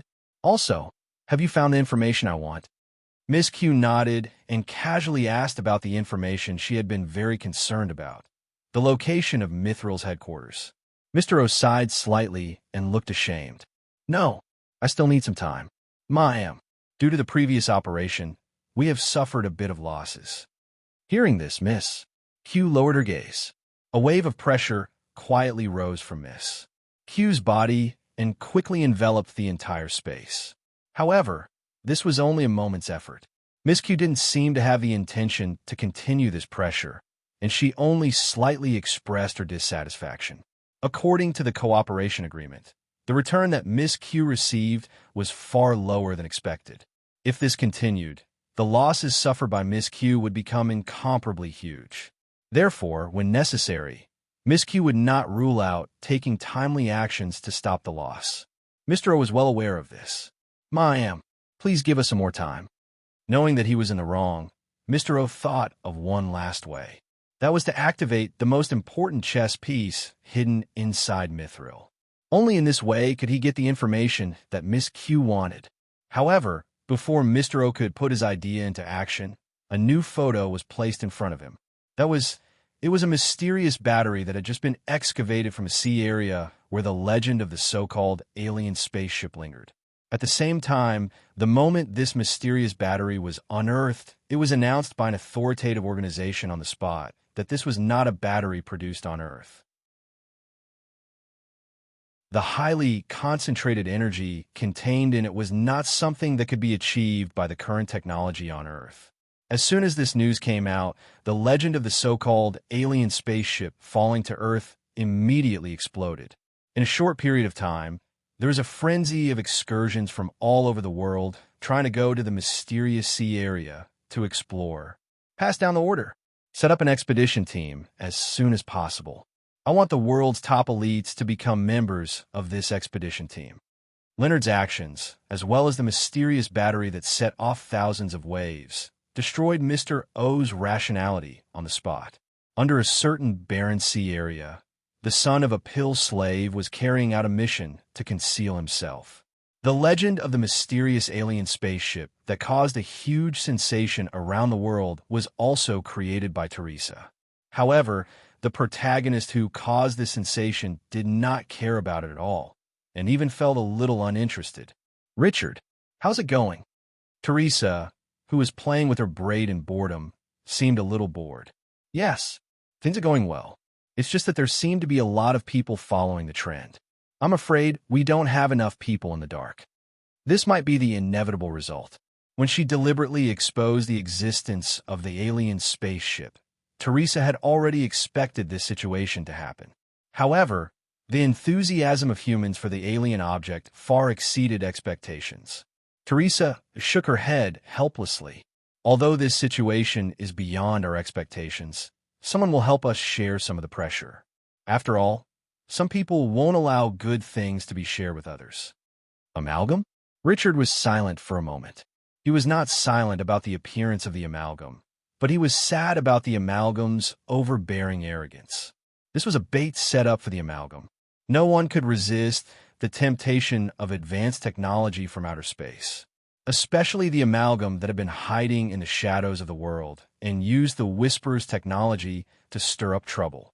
Under this premise, it should be said that Lei Minkai had set a trap for the amalgamate's internal strife from the very beginning. What Teresa and the others didn't know was that this trap was actually set up after Lei Minkai met up with Royd and learned that Cherry Stone was no longer used for energy.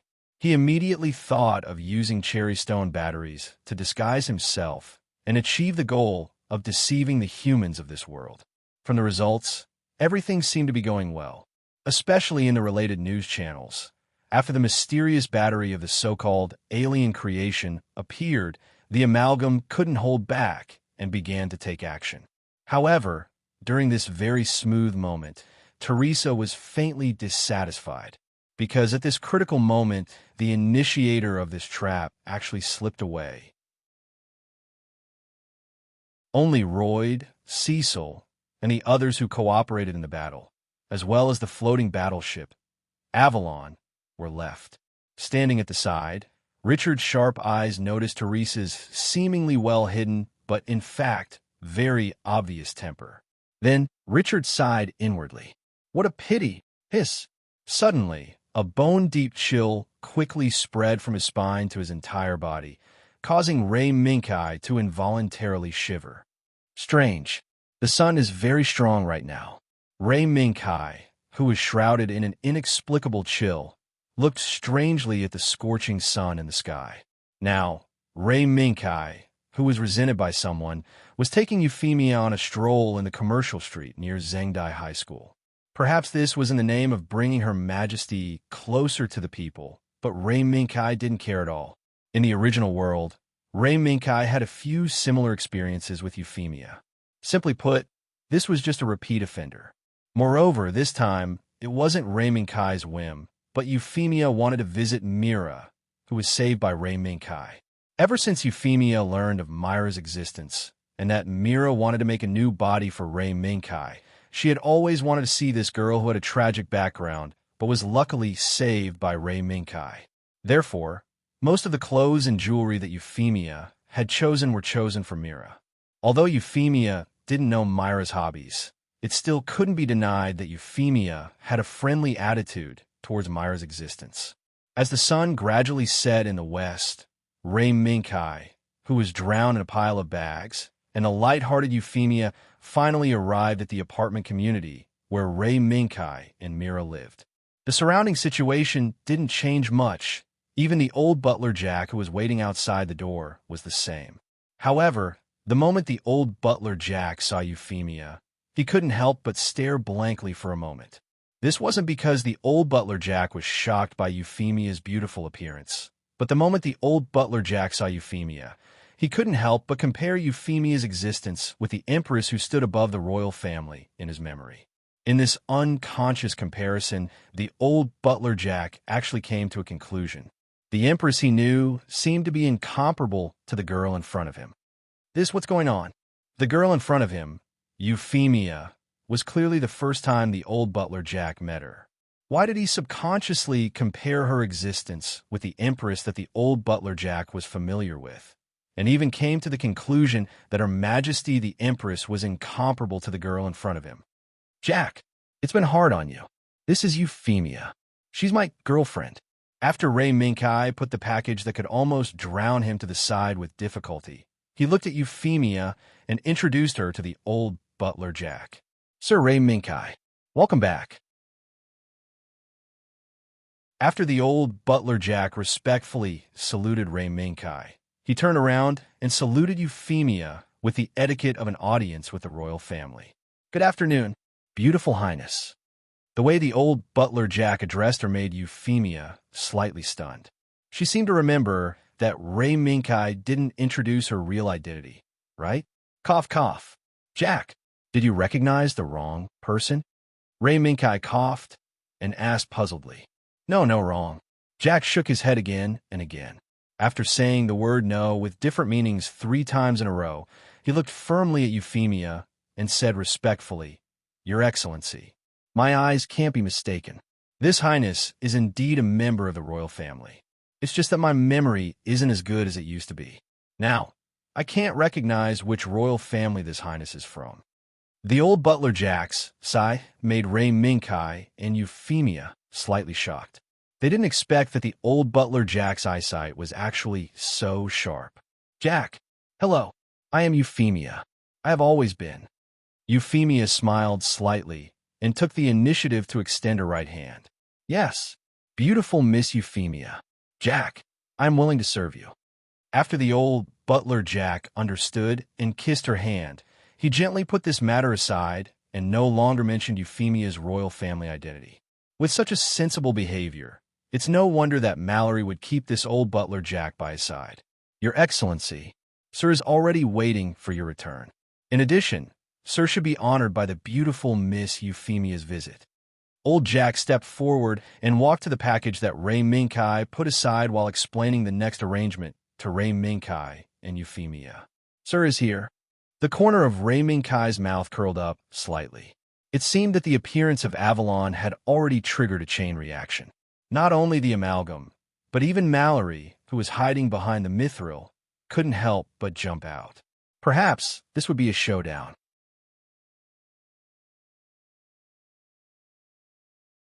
Chapter 384.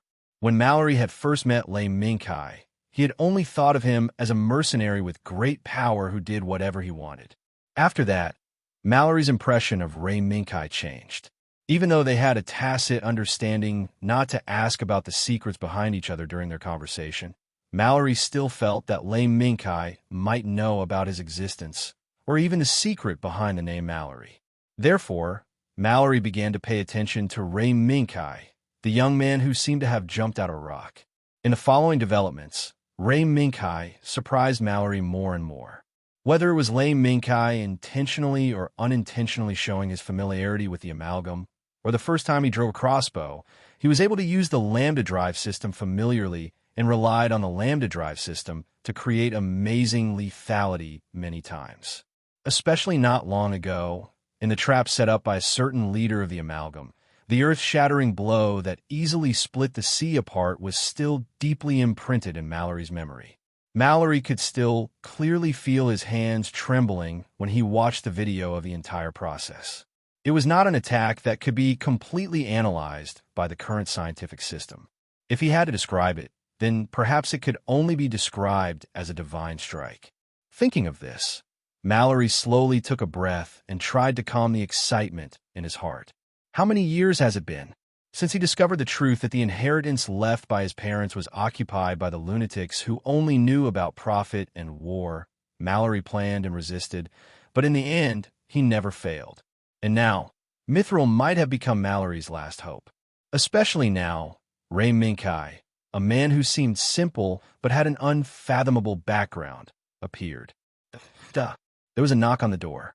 It was old Jack's unique knocking rhythm. The moment it sounded, Mallory knew that the guests brought by old Jack were already standing outside the door. Mallory reached for the cane and stood up from the chair with some effort. He seemed casual, but after carefully smoothing out the wrinkles on his clothes, he coughed slightly. Come in. Ka. As the door opened, old Jack welcomed the distinguished guests standing outside the door and one by one. Ray Minkai walked in front. Mallory showed a warm smile. Welcome back. Your Excellency Ray Minkai. Long time no see, Sir Mallory.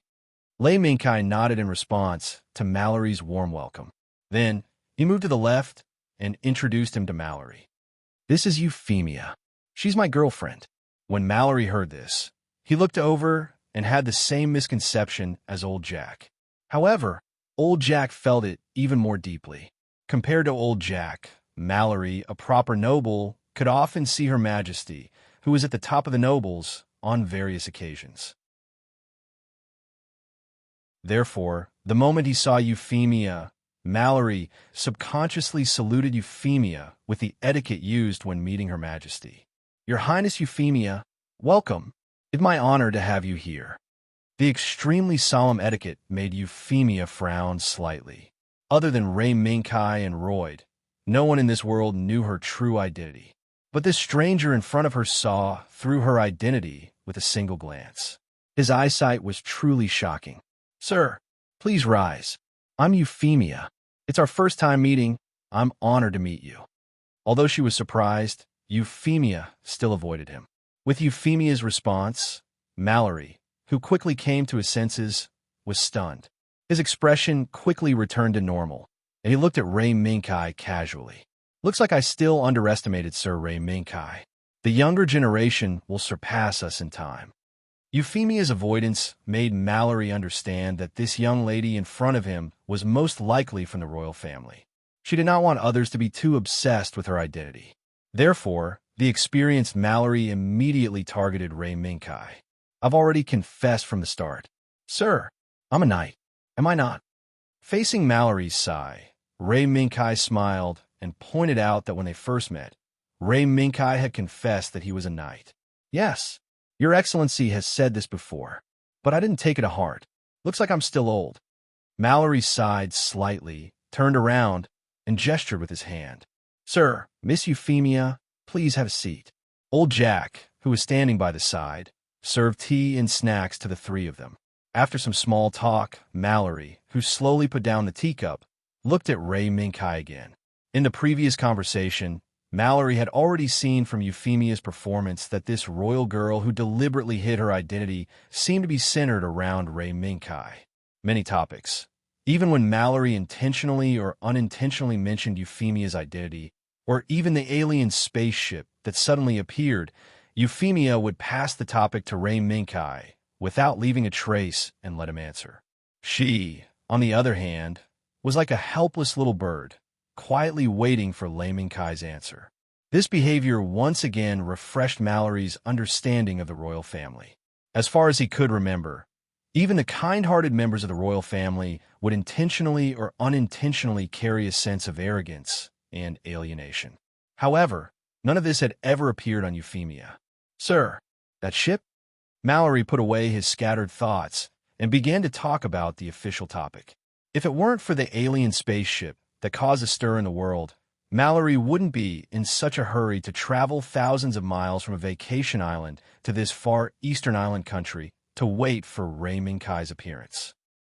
It's a trap we set. The goal is still the amalgam." Ray Minkai glanced at Mallory and straightforwardly admitted that he was the final target of this trap. And this goal, from the beginning, should have been known by Mallory.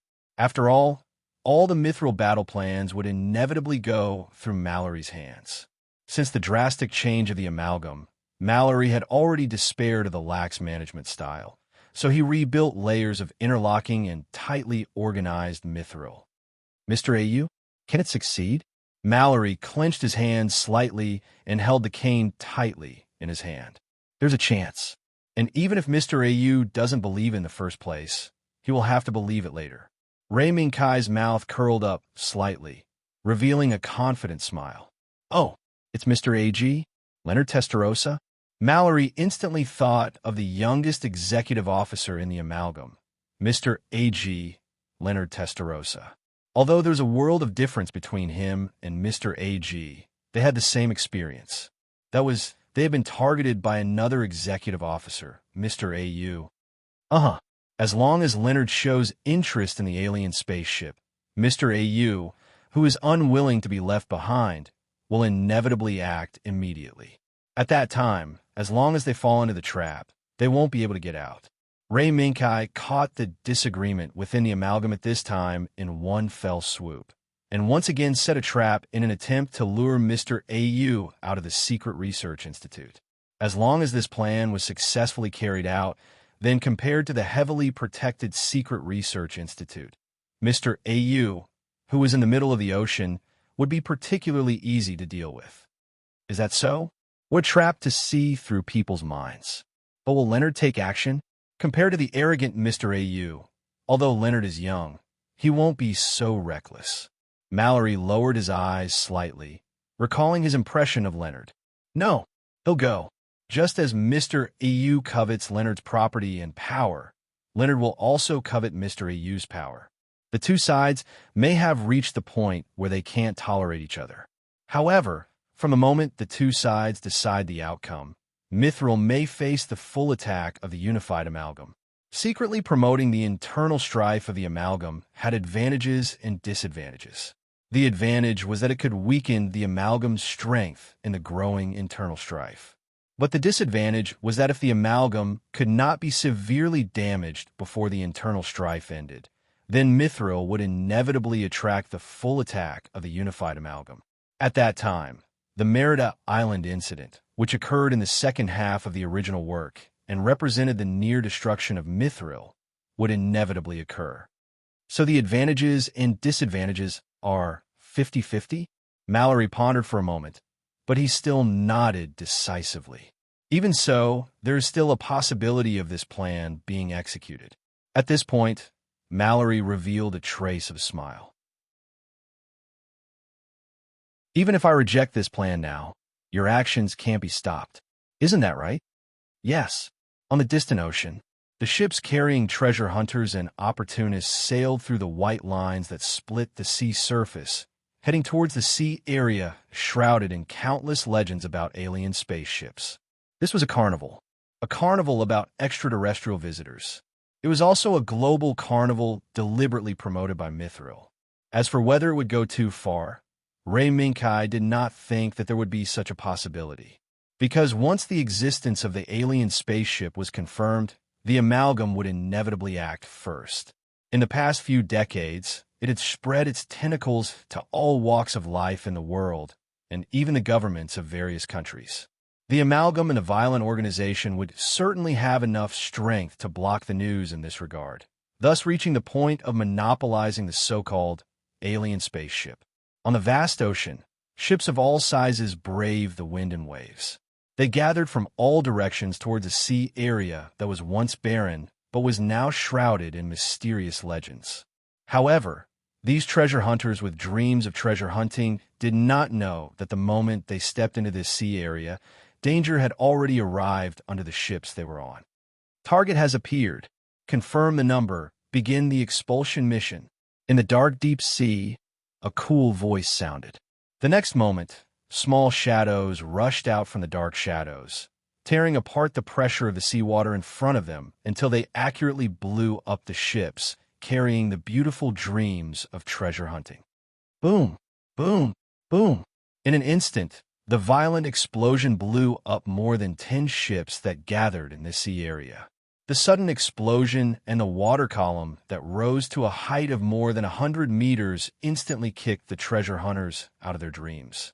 They were still holding on to their treasure hunting dreams and relying on the so-called extraterrestrial creations to make a fortune a second ago. What happened? Attack, panic, nervousness, and fear became the emotions of the humans in this sea area. However, in these emotions of fear, there were more calm responses, and even the captain who ordered the rescue of the drowning ship. However, these rescue operations were bound to be in vain, because someone discovered that the ships that sank inexplicably seemed to have been caused by some kind of attack. Moreover, the location of the sunken ships happened to be within 30 nautical miles of where the so-called alien spaceship fell. Is it the military? The frightened treasure hunters subconsciously looked behind them, craning their necks to look at the powerful fleet that once swaggered around the world. The next moment, as the treasure hunters expected, fighter jets took off from the aircraft carrier surrounded by many frigates and flew toward the location of the alien spaceship. However, the moment these fighter jets flew into the air above the 30 nautical miles, an explosion occurred. The explosion happened very strangely. Even the treasure hunters, who had been watching the entire process of the fighter jets taking off and exploding, could not see clearly why the fighter jets had suddenly exploded. They could only see the pilots helplessly operating their parachutes and landing on the sea, waiting for rescue. In order to figure out what was going on, the confused treasure hunters swarmed forward and scrambled to save the pilots who fell into the water. In the end, they got an even more puzzling answer. Even the pilots did not know why their fighter jets exploded. Of course, perhaps due to some confidentiality regulations, even if the pilots knew, they would not tell these busybodies who were undoubtedly causing trouble in the eyes of the military. However, in this way, the legend of this sea area became even more mysterious. On the other side, in the fleet that looked no different from the surrounding treasure hunters, a commander appointed by Mr. O as the expedition team silently put down the binoculars in his hand. Compared to the surrounding treasure hunters who did not understand the situation and the military personnel of the fleet, he had an amazing piece of news, a piece of news that was enough for Mr. O to invest all of his power. That was, the alien spaceship might really exist. At the moment when the treasure hunters were attacked, the various underwater detectors arranged by the amalgam under the ship captured an unusual signal and a blurry photo, but the outline of the object could be seen. It was a silver airframe about 10 meters tall that was obviously different from the War Machine AS that was currently prevalent in the human world.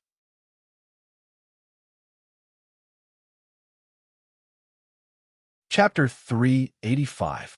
On the Blue Sea, a helicopter slowly landed on the cargo ship under the skillful control of the pilot. Facing the wind, stirred by the helicopter, the commander of Amalgam and loyal to Mr. O lined up with many subordinates and waited for the man sitting in the helicopter to walk out. It was the 5th day since the Treasure Frontline sent back news. After sending back the various situations that happened in this area, as well as the blurry silver body photo, the commander finally received a piece of news that made him breathe a sigh of relief. Faced with the increasing international attention of the treasure, after gathering a large amount of intelligence, Mr. O, who stayed in the rear, finally couldn't sit still and personally came here to command the operation. Of course, but this didn't mean that Mr. O, who controlled most of the amalgam officers, would boldly come alone. Before his arrival, 5 large cargo ships carrying the King of Hell, armed helicopters, and Amalgam's most terrifying giant AS arrived in this area a day ago. They converged into a force that could deal with most situations. The fleet that lost 2 brigades of fighters to an unknown attack gradually began to turn around and prepare to leave this area.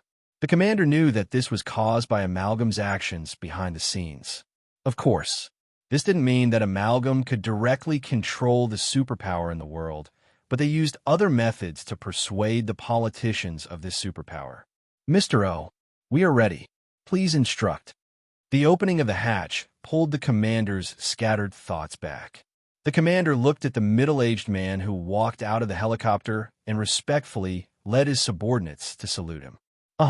Let's talk about the situation somewhere else. The man called Mr. O looked around, nodded with satisfaction, and signaled the commander to change places.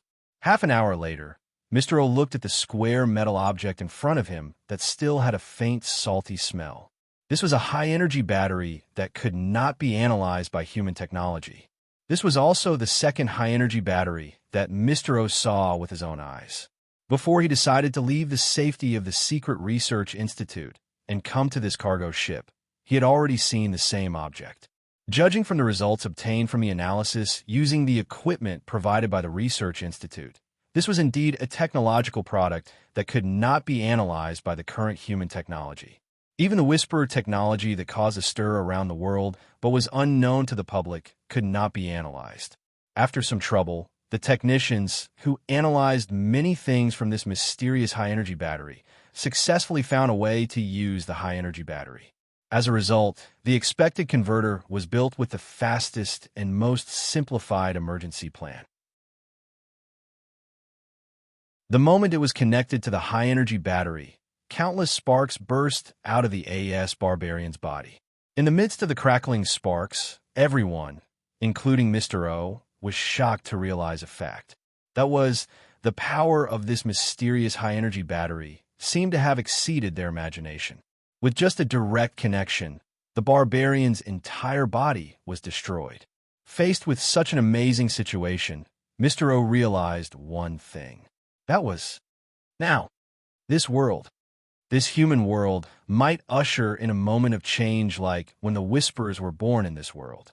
I absolutely can't watch such a great opportunity slip away from my hands like this. Mr. O, who realized this, could no longer care about the fact that his substitute had been captured and that the situation outside had become dangerous. He immediately formulated a plan to seize this alien spaceship as soon as possible. This might be the action that anyone would take when they realized the importance of the alien spaceship. But among these people, there was still another kind of person. The same high-energy battery was placed in front of him, but the person who looked at this high-energy battery showed a lack of interest. This made the woman with short brown hair, a pair of green eyes, and a fitting suit standing next to him quite puzzled. "Sir Reynold," she called out softly, At the woman's call, the silver-haired man, who was simply staring at the high-energy battery, raised his head and looked at the woman who had been standing next to him. "What's wrong?" "Sabina. I'm very sorry. I just saw that Sir Reynold didn't say anything for a long time, so I boldly called out." The woman named Sabina quickly explained her behavior. "No, there's no need for that. Sabina." The silver-haired man smiled slightly and did not care about Sabina's offense. In addition, he also saw through Sabina's thoughts, because the truth behind the high-energy battery in front of him was really a bit shocking. However, this was only for others. For Reynold, who was a whisper, it was just a gift from the unknown. "Sabina, you want to ask why we don't send more troops to search for the legendary spaceship?" Reynolds' words made Sabina slightly stunned. But soon, she regained her composure, because she knew that Reynold, who she followed, was omniscient. Therefore, it was inevitable that Reynold would see through her thoughts. "Yes, Sir Reynold. According to the intelligence, Sir Mr. O has personally gone to that sea area and sent at least 3 Ultralisks and a considerable number of Hell Kings and armed helicopters." Sabina slowly told him what she knew, trying to change Leonard's mind. Because when Mr. O sent such a force, it meant that he was determined to get the alien spaceship. "Yes, Sir Reynold is determined to get it. But don't think that the spaceship is really so easy to get." Reynolds smiled slightly, reached out, opened the drawer under the table, and took out a gray cube from it. "Sabina, what do you think this is?" Faced with Reynolds' question, Sabina first looked at the cube that Reynolds placed on the table, next to the high-energy battery, and then shook her head. No matter how Sabina looked at it, she could not find anything outstanding about the gray cube that looked ordinary on the outside. "Haha, Sabina, do you know? This is something taken out of this high-energy battery." "What?" Sabina was shocked and immediately looked in the direction that Reynolds pointed at. As a result, she found that the surface of the high-energy battery placed on the table really had traces of being opened. "This is... Did our technicians succeed?" Sabina said in surprise. "No, this thing has been in this state since the beginning. It didn't take much effort for our technicians to remove this small thing." "Sabina, guess what this little thing is?" After Reynolds knocked on the high-energy battery with his right index finger, he picked up the gray cube, raised it, and looked at it carefully. "Stone? Mineral? Or energy storage material?" Sabina said 3 possibilities in a row. The corners of Reynolds' mouth curled up slightly, and there was a trace of inquiry in his eyes. "Sabina, this is not a stone, let alone a gemstone. It is something more precious than a gemstone. This is a mineral that doesn't exist on this earth at all. It is an ore that contains powerful energy. In other words, this is a product from a world we don't know about." Speaking of this, Reynolds put the cube in his hand in front of Sabina, then stood up from the chair indifferently, walked to the floor-to-ceiling window, and looked at the vast horizon in the distance. "This is an opportunity full of temptation." "Huh, Sabina, you're right. We can't fall behind. Otherwise, the good prey will be snatched away by others." Facing the light of the setting sun, Sabina, who stood in place, saw the smile that Reynolds showed when he turned to face her. It was a smile that only appeared when everything was under control. It was also a smile that Sabina was familiar with. "Yes, Sir Reynold, I'll go mobilize the troops now." "And go. Sabina, I'll leave everything to you." Turning around again and looking at the setting sun that was slowly disappearing into the horizon, Leonard said softly, "It seems that Tessa really has a knight by your side. How interesting." And the knight that Reynolds was talking about, he was now accompanying the 2 girls shopping around. Fortunately, Ray Minkai was not the only one accompanying them, but there was also a large group of burly men accompanying them as guards. This was the security force that Mallory had insisted on arranging for Euphemia to play here after meeting with her. Although the arrangement was in place, it was very eye-catching. No matter where Euphemia and Mira went, this large group of burly men would communicate with the shop owner as soon as possible and clear the place. This caused Lei Minkai to both heave a sigh of relief and helplessness. Fortunately, Ray Minkai's attention was now attracted by the communication from Teresa. "Captain, What's the situation?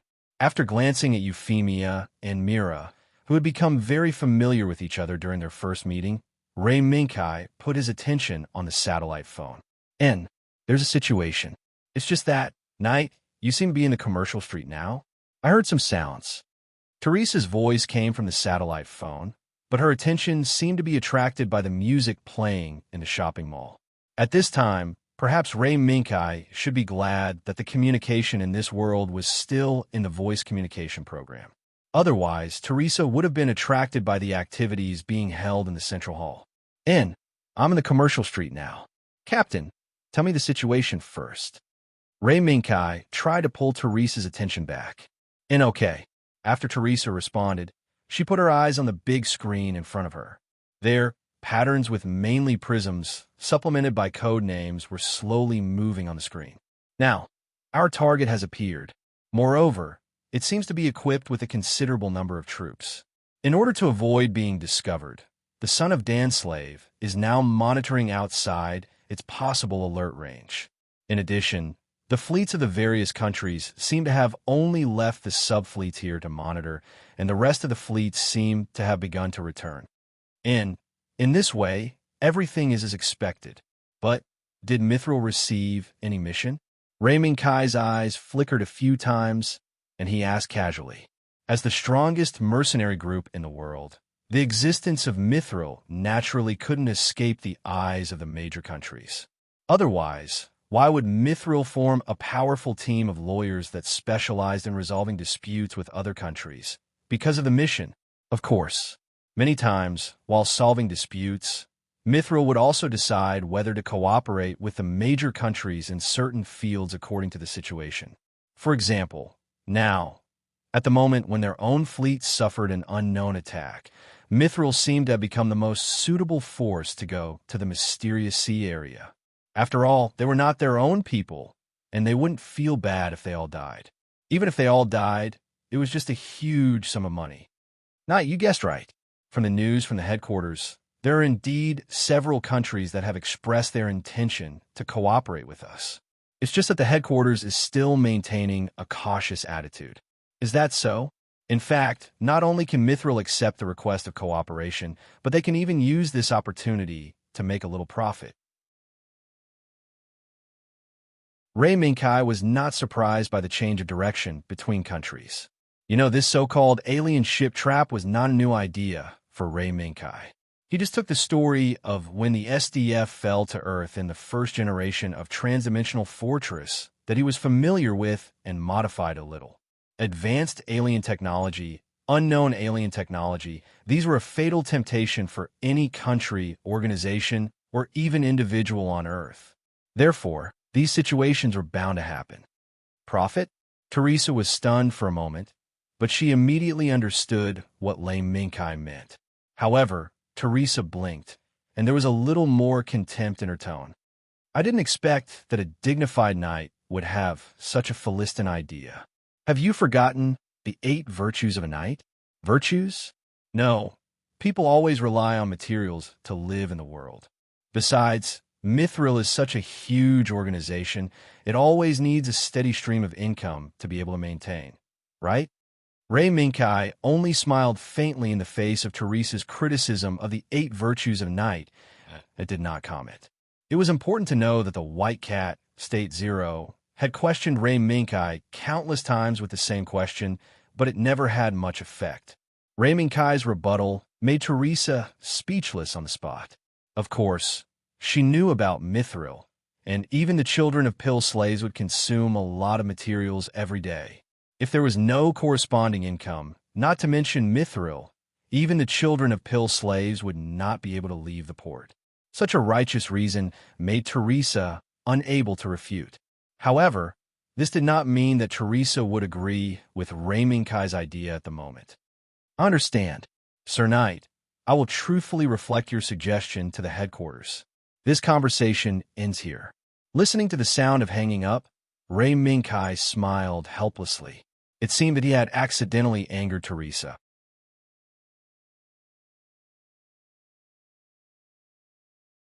Chapter 386. Beep, beep. The deep sea was quiet, but was also very noisy. In the frequency of sound that humans could not hear, the deep sea was full of all kinds of sounds. At this moment, in an attack nuclear submarine from a certain country, a sergeant with rich experience in sonar equipment was quietly sitting in his exclusive seat, listening to the sounds captured by the sonar equipment. And standing next to him was the captain of this attack nuclear submarine.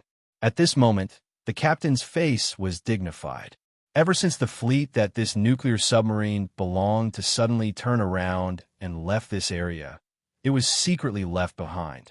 It became the only eye that the fleet left in this area. At the same time, it was also the eye of the country that kept track of the situation in this area. In this regard, the captain didn't dare to be careless at all. In order to avoid any accidents, as well as being sunk by the unknown enemy, the captain had to let the only sonar on the ship be overloaded with duty, in order to find out the situation as soon as possible. However, this well-intentioned captain was destined to face a situation of failure, because in the dark and boundless deep sea, the enemy called the Phantom of the Deep Sea quietly appeared below the attack nuclear submarine. Moreover, the sonar crew, who was fully focused on the sonar, didn't notice at all. Target confirmed. Begin to execute the plan. Be careful, don't sink this ship. In the deep sea, in a channel that was not monitored by this attack nuclear submarine, the cold voice that once sounded in this area sounded again. Yes, Madame Fianna. Along with the loud response, 3 silver shadows rushed toward the attack nuclear submarine from 3 directions like great white sharks hunting their prey. In the deep sea, objects moving at high speed will inevitably cause a huge movement. Even if these silver bodies were designed with this in mind, the movement caused by them was still enough to make the sonar crew jump up on the spot. Attack! The moment the sonar crew's extremely shrill cry sounded, a roar of explosion suddenly tore the air around the attack nuclear submarine. At the same time, a violent tremor followed closely behind the explosion. At this moment, no one cared about the sonar crew's shrill cry. No one cared about what was going on. The only thing they remembered was the instinct to avoid danger since the birth of life. Under the control of this instinct, almost everyone held on tightly to whatever they could hold on to until the terrible tremor ended. Report. Report the situation. Not even a second after the tremor, the captain's hoarse shout followed the shrill cry of the sonar crew. Report. Report. The hull is damaged. The submarine is seriously leaking water, almost to the point of uncontrollable. The personnel didn't have time to think about other things. As soon as they heard the captain shout, they immediately used all their strength to shout the situation in front of them. What? Rise! Rise! Rise! In this situation, the captain didn't care about the mission. The only thing that could be thought was how to bring this sinking submarine, that attack nuclear submarine that was about to sunk, under his command. The well-trained crew began to cooperate with the damage management personnel to carry out emergency measures to attack the nuclear submarine. They strived to complete self-rescue in the shortest time possible. Maybe it was luck or maybe it was other reasons. When everyone was working together to save themselves, the enemy that almost sunk the submarine didn't appear. It wasn't until the submarine brought everyone back to the surface that they were surprised to remember that there was a terrifying enemy in this sea that they couldn't see, hear, or touch. The sun shone on the deck of the submarine, clearly illuminating everyone's appearance. At the same time, the 3 terrifying and fierce attack marks behind the hull were deeply pierced into everyone's eyes and minds like needles. My God, what kind of terrifying enemy did we provoke? The captain, who had rich combat experience, looked at the marks that were fiercely torn open on the hull of the submarine. He took off his hat in disbelief and couldn't help but exclaim. Below the submarine, the 3 silver shadows that almost destroyed the submarine circled around the shadow of the submarine a few times, then plunged into the deep sea and disappeared. Since then, in front of the example of the submarine that survived the disaster, almost all the fleets that were still in the sea area had realized that there really was an enemy that they didn't know about lurking in this sea area. Perhaps These enemies were the guards of the alien ship. Sometimes, risk and reward came together.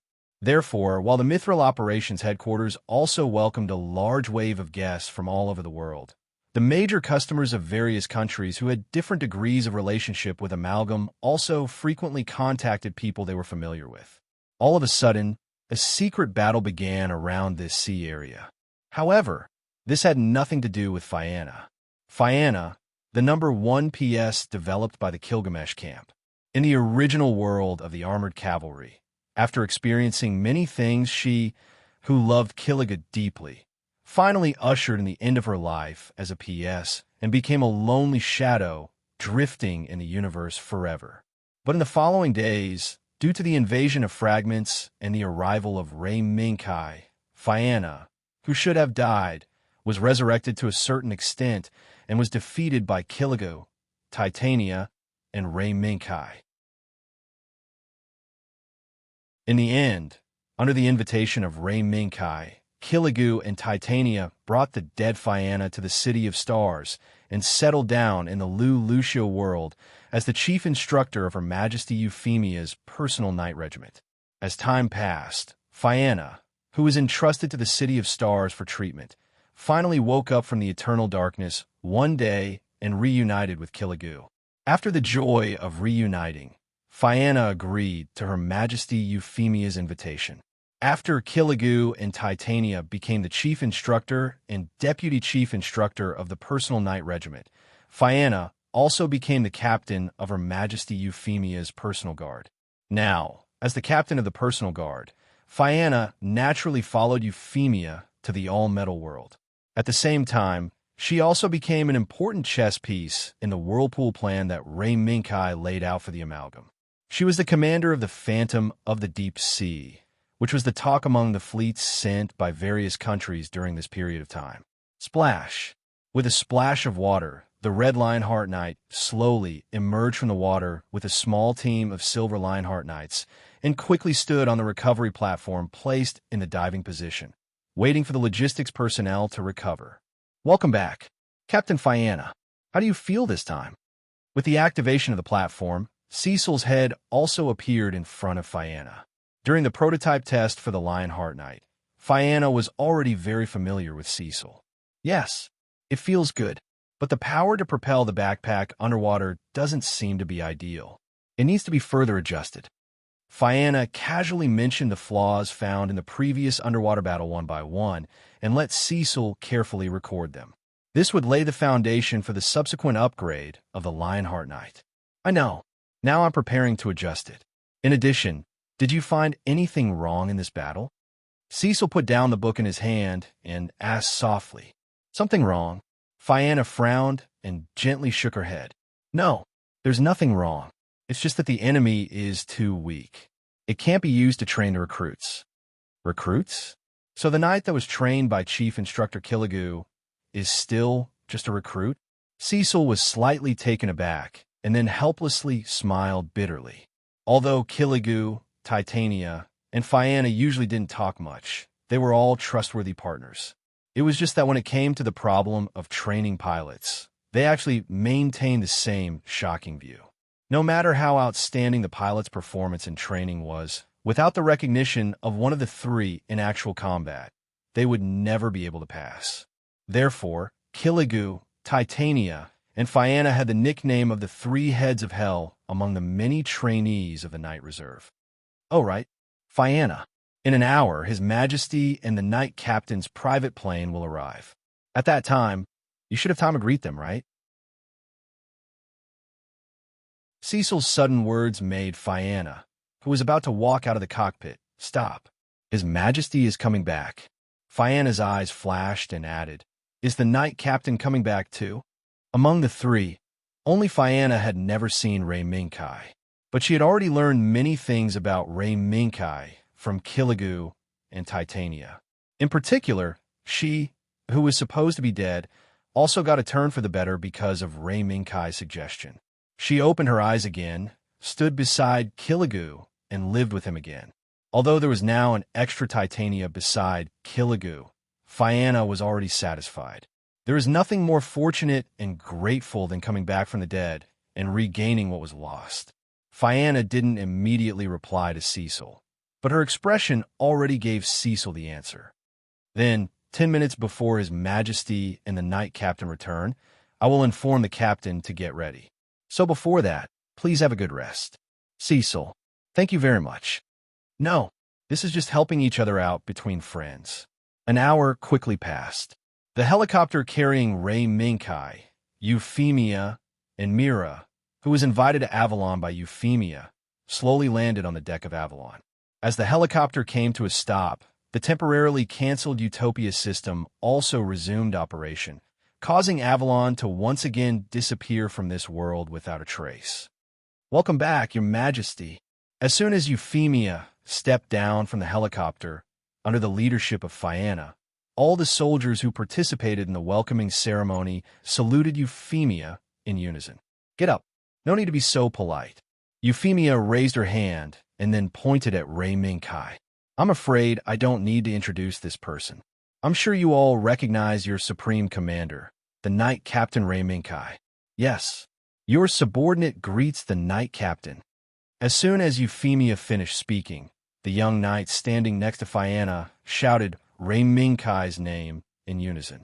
Then, after Euphemia raised her hand again to signal for silence, she turned and pointed at Mira, who was hiding behind Ray Minkai and was obviously frightened by the scene in front of her. This is Mira Ray. She's the sister that the Knight Captain just acknowledged.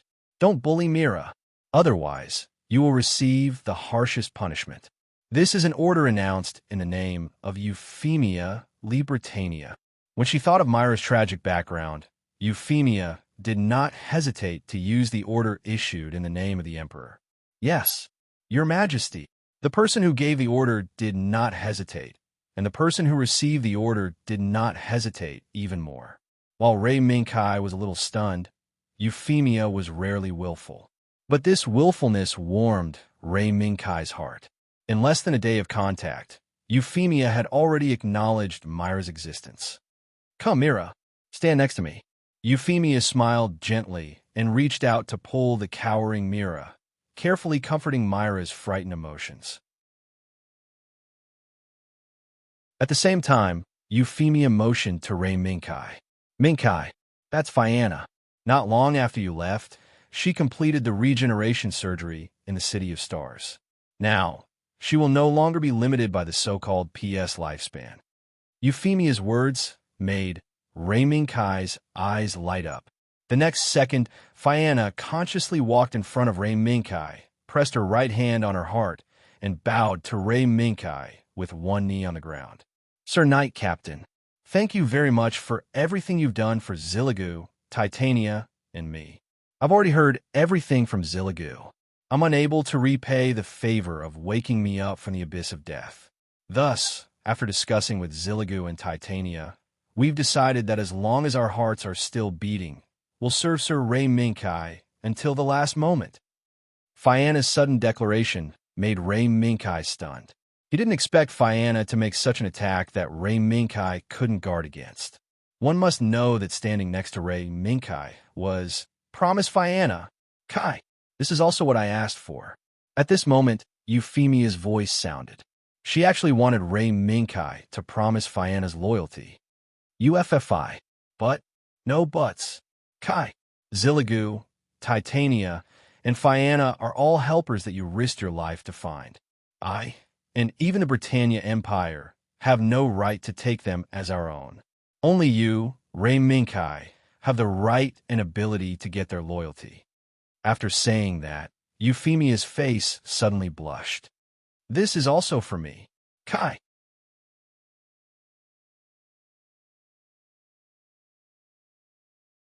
Chapter 387. Fianna's unexpected action, as well as Euphemia's for me, made Ray Minkai realize something. But Euphemia didn't give Ray Minkai time to react. She waved her hand and let Fianna dismiss the team members who participated in this short welcome ceremony. Let's go. Minkai and Mira, your rooms have been arranged. Euphemia smiled as if the scene just now didn't happen. She walked in front while holding Myra's little hand. Ray Minkai didn't stop them, nor did he ask, because he seemed to already know something, but he hadn't confirmed it yet. There weren't many things that could make Euphemia, who had already ascended the throne as the Empress of the Empire, worry. Even if this Empress was too young, with Cornelia and the others in internal affairs, as well as Tsirgu, Titania, and even the resurrected Fianna, the three-person combination that could destroy a country, it was enough to solve most of the problems. Not to mention, in the Earth orbit of Lucia world, there was still the throne overlooking the entire Earth. Is it that group of nobles who caused trouble? The only person who could solve Ray Minkai's doubts was Royd, who sometimes spoke without thinking. Sir Knight, while Euphemia and Mira walked in front, Fianna, who was behind Ray Minkai, quietly stepped forward. Fianna, how's your body? The declaration just now was too sudden. Ray Minkai didn't have time to talk with Fianna and understand the situation.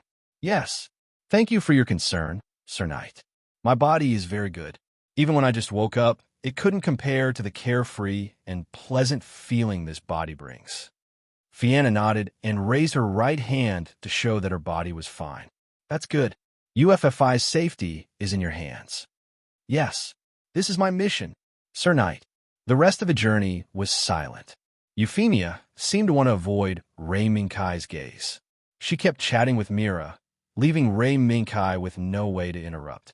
Moreover, Ray Minkai also felt that Euphemia seemed to be secretly paying attention to them. When she noticed that Ray Minkai had noticed her, she immediately pulled Mira to the other side and pointed at the decorations on the side. Do you have a headache? Kai. Right at this moment, a mocking yet familiar voice sounded. State Zero, where did you run off to? When Ray Minkai heard this, he immediately recognized the owner of this voice. Where are you going? I've always been by your side. It's just that you didn't notice my existence at all. Just like when Ray Minkai first saw the white cat after waking up in the world of Lucio, this guy quietly appeared from the shadows.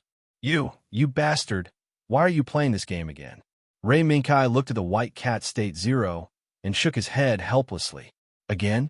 I'm just lazy. The white cat State Zero licked its paws and looked at Fianna with its golden pupils. Fianna greets, Sir Holy Beast. Although it was the first time she saw the white cat State Zero, Fianna had already seen the video of the white cat State Zero from Euphemia.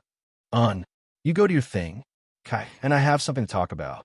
The white cat State Zero waved its hand casually.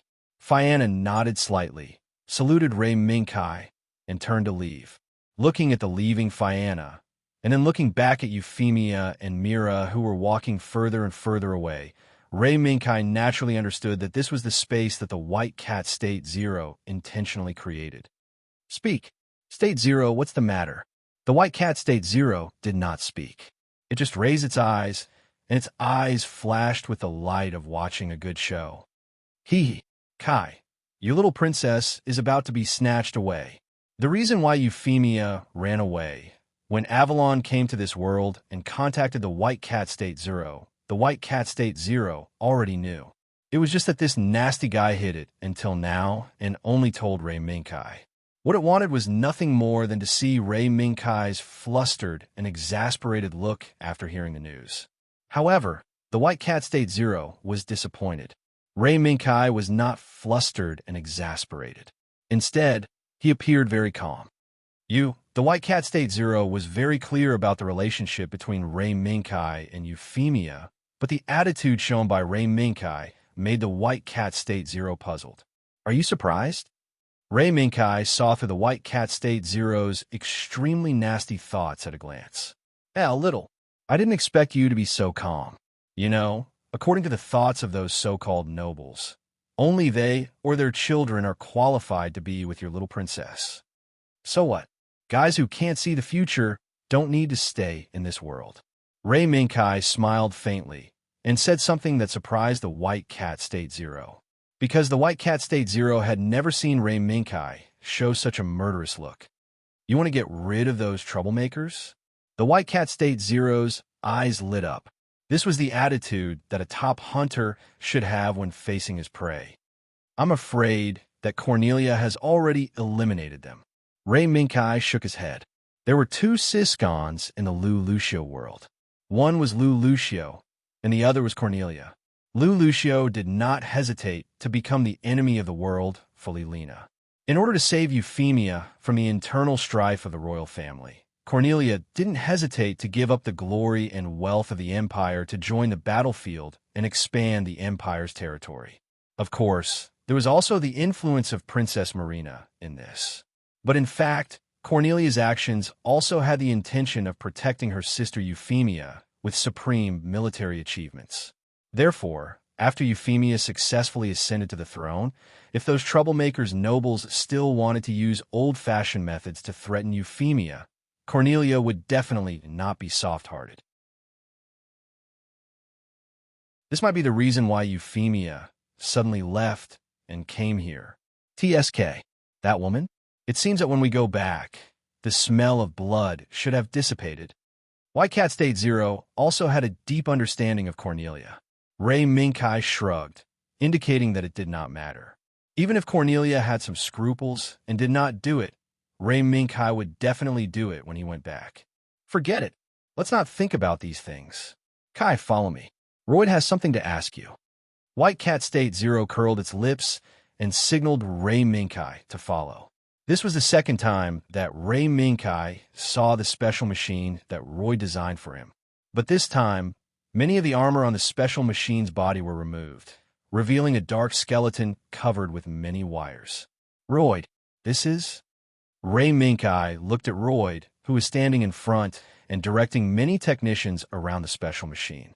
Oh, Night Chief, you came at the right time. As soon as he saw Ray Minkai and White Cat State Zero appear behind him, Royd immediately jumped in front of Ray Minkai and waved his right hand, signaling Ray Minkai to look at the right side of the special machine. Night Chief, look at that thing over there.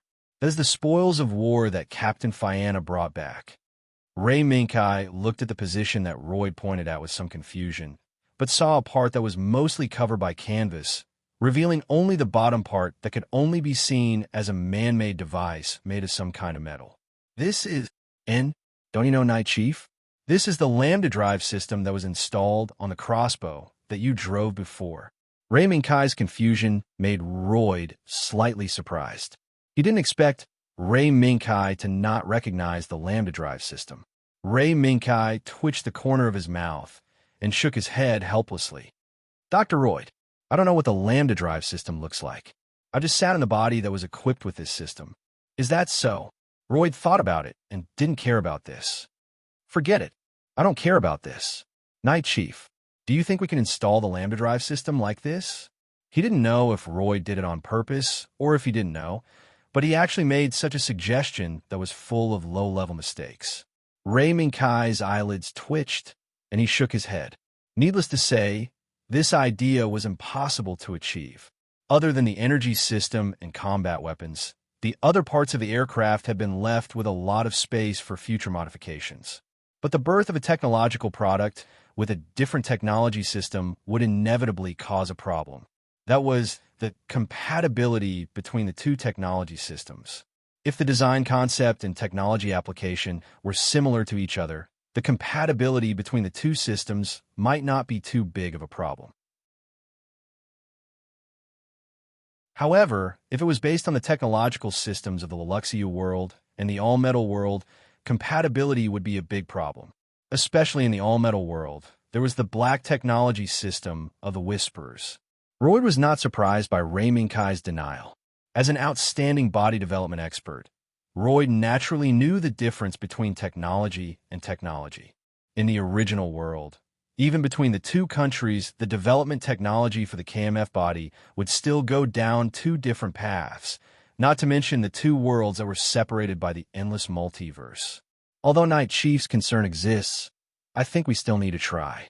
After all, without doing the test personally, we won't know what went wrong. Royd still insisted on installing the lambda drive system on the special machine. In this regard, Ray Minkai nodded in agreement. A few hours later, with the sound of the construction machinery and the struggle of the technical staff, The Lambda drive system that Fianna snatched was connected to the special machine with the lowest energy standard. Royd and Ray Minkai looked at each other. Royd nodded and issued a start command to Cecil, who was sitting on the side of the console. Cecil, start the machine and warm up the Lambda drive system. Understood. Start the machine. Start warming up the Lambda drive system. Under the operation of Cecil and the technicians, the silver-white body that had gathered a series of activation commands was activated amidst a series of buzzing noises. The pair of golden eyes flickered, and the exposed circuits also flowed with energy flashes, providing surging power for the body to start. Looks good. The white cat on Ray Minkai's shoulder raised its head slightly and looked up and down at the special machine in the starting state. Does this child have a name? Kai. Ray Minkai shook his head. Right now, this machine is just a framework. It hasn't been named yet. Really? So it's just a baby that hasn't made a sound yet. The white cat sighed, and then its gaze fell on the Lambda drive system that was connected to the special machine. This won't do. It can't be installed on this machine. As soon as the white cat's voice fell, a slight explosion suddenly erupted from the line that connected the Lambda drive system to the special machine. In the midst of the crackling explosion, Royd was first taken aback. Then he frantically cut off the power supply of the special machine and shouted repeatedly, "Get ready. Put out the fire." For a time, a group of technical staff picked up the fire extinguisher. Some pulled out the plug connected to the machine, and some quickly took out the full set of equipment from the firebox placed at the side, waiting for Royd's next instructions. Looking at the situation, it was probably not the first time such a situation had happened. TSK. It seems that Dr. Royd must have blown up a lot of machines before this. The white cat looked at the chaos and could not help but marvel. Royd, it failed. The reason has been found. Our energy line is not compatible with the Lambda drive system's line at all. Cecil's actions were very fast.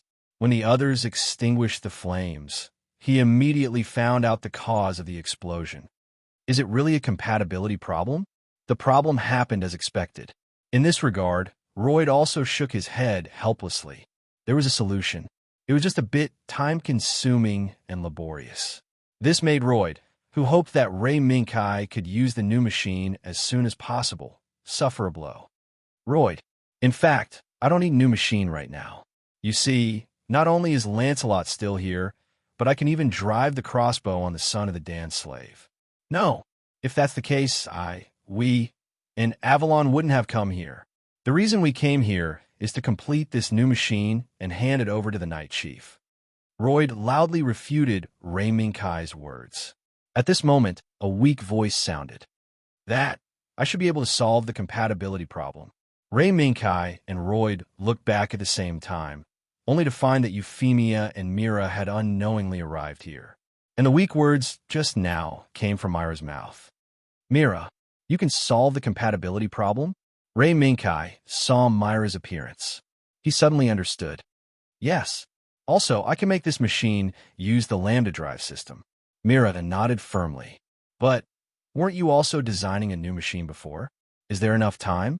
Ray Minkai remembered the new machine that Mira was designing before. Mira moved her lips, then shook her head. No, they can't get rid of the stereotype of AS and can't understand my design concept for the new machine. So, I decided to bring my design here. Mira immediately looked at Royd, took a deep breath, then stepped forward and bowed slightly to Royd. You're Dr. Royd, the one who designed the new machine for my brother, right? May I ask, can I join your work? I also want to design a new machine for my brother, and I already have some plans. I believe that these plans can make this machine gain a lot of power. Oh, Myra's self-recommendation made Royd look at the red-haired girl in front of him. Royd, this is Mira, my new sister. Also, she's one of the Whisperers. Ray Minkai introduced Myra's identity to Royd. Whisperer? Royd didn't care about Ray Minkai's behavior, but he was a little concerned about Myra's identity as a Whisperer. After he came to the all-metal world, he noticed many rumors about the Whisperers from the intelligence reports. He didn't expect that this Whisperer, who was rumored to be secretly guiding the world's technological revolution, would actually appear in front of him. How could Roy not be surprised? "Oh, little girl, you're a whisperer? That's good. Hurry up and tell me how to solve the compatibility problem." Looking at the suddenly enthusiastic Roy pulling Mira toward the machine, Ray Minkai couldn't help but smile bitterly. "Roy, this guy's really drunk on the development of the machine." "Sword in the stone." Euphemia's voice suddenly rang out. "Sword in the stone?" Ray Minkai subconsciously asked. "Yes, sword in the stone. Legend has it that whoever pulls out the sword in the stone will become a king," Euphemia said resolutely.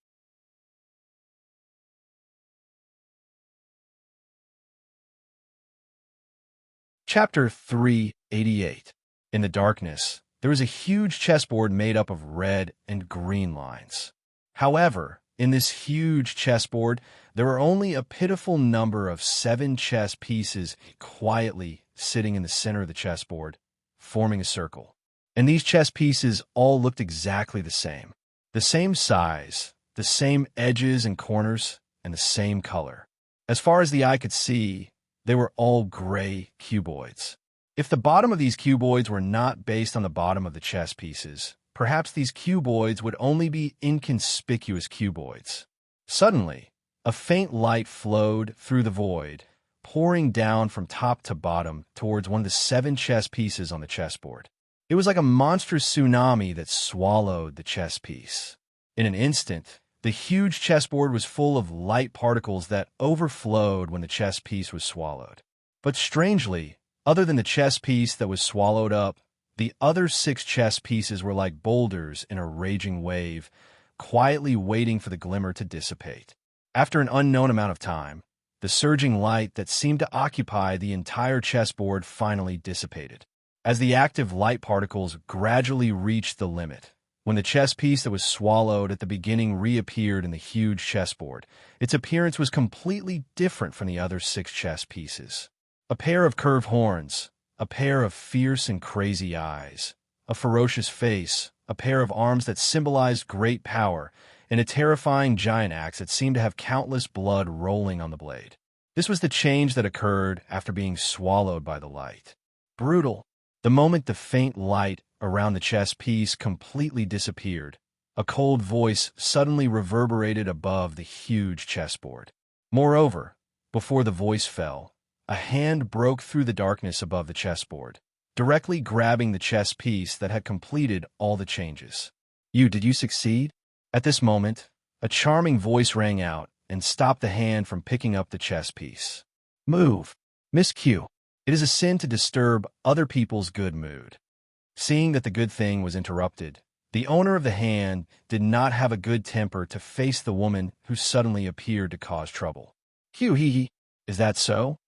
The charming woman, who was still dressed in red, smiled tenderly, but her eyes were full of provocation. "You have to know, who was the one who came out to disturb others?" "Your Excellency, Mr. J." Although her tone was gentle, there was a murderous aura hidden in her words. If the next moment's answer did not suit this woman's wishes, it was likely that it would usher in a great battle. No. As soon as he sensed the woman's murderous aura, the thick white foundation on Mr. J's face suddenly trembled. Various expressions appeared on his face, but most of them were pleading for mercy. He begged for mercy without hesitation. He begged for mercy without any bottom line. He even offered the chess piece that he had just obtained with both hands.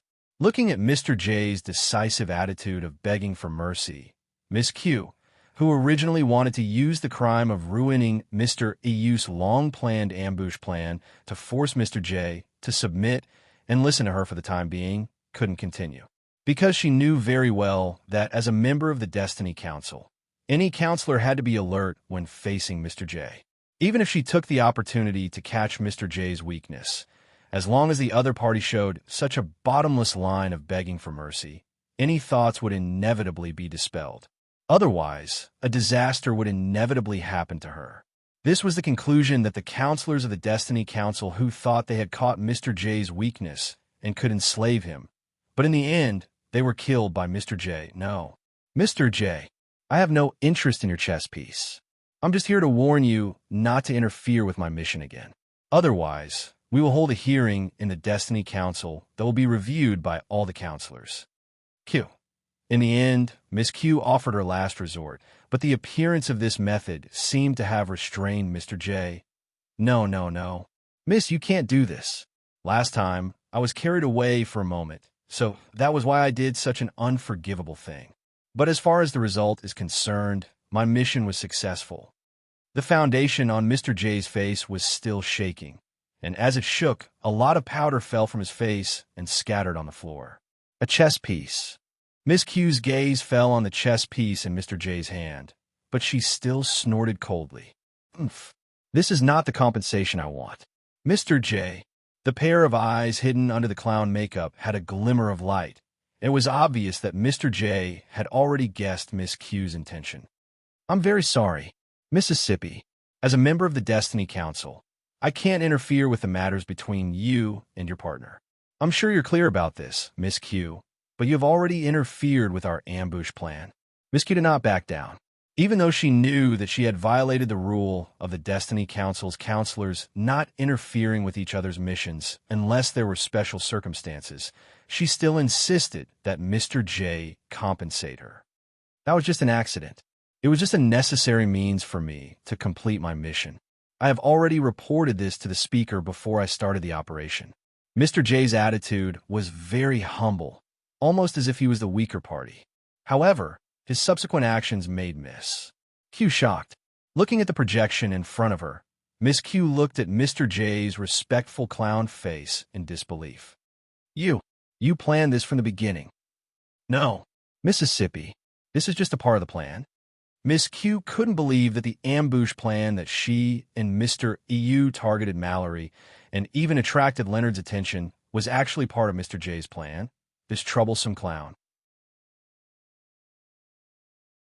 This plan only started after Miss Q came to this world. Why did Mr. J arrange the ambush plan so accurately? Mississippi, don't worry about the success or failure of the plan. After my chess piece was successfully made, your failure has already been erased by the speaker. Now, you can continue with your plan. Continue with my plan? Then continue to be the victim of your success? Miss Q, who came back to her senses, gritted her teeth. She didn't expect that she had been used by the other party from the very beginning, even under the other party's instructions. Although Miss Q had heard from a long time ago that the elusive Mr. J, who rarely showed himself, was carrying out a mysterious plan that no one else knew about except for the speaker, she didn't think that she would inadvertently become the victim of this mysterious plan. Brutal 9 dragons. This is your chess piece. Miss Q's thoughts were getting faster and faster. While she figured out all the key points, she stared at the chess piece in Mr. J's hand. The successful birth of this chess piece came from the failure of Miss Q's plan. Yes, Mississippi, it is because of your active activities that this chess piece was born. Mr. J laughed, and the star in the corner of his eyes also jumped.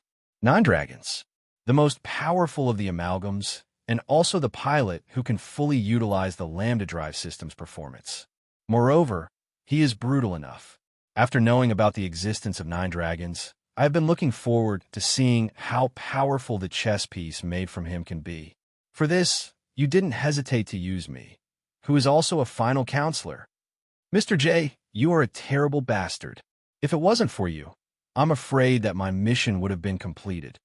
Every time she thought about the ambush plan that should not have failed, but failed miserably because of Mr. J's interference, Miss Q couldn't help but be furious.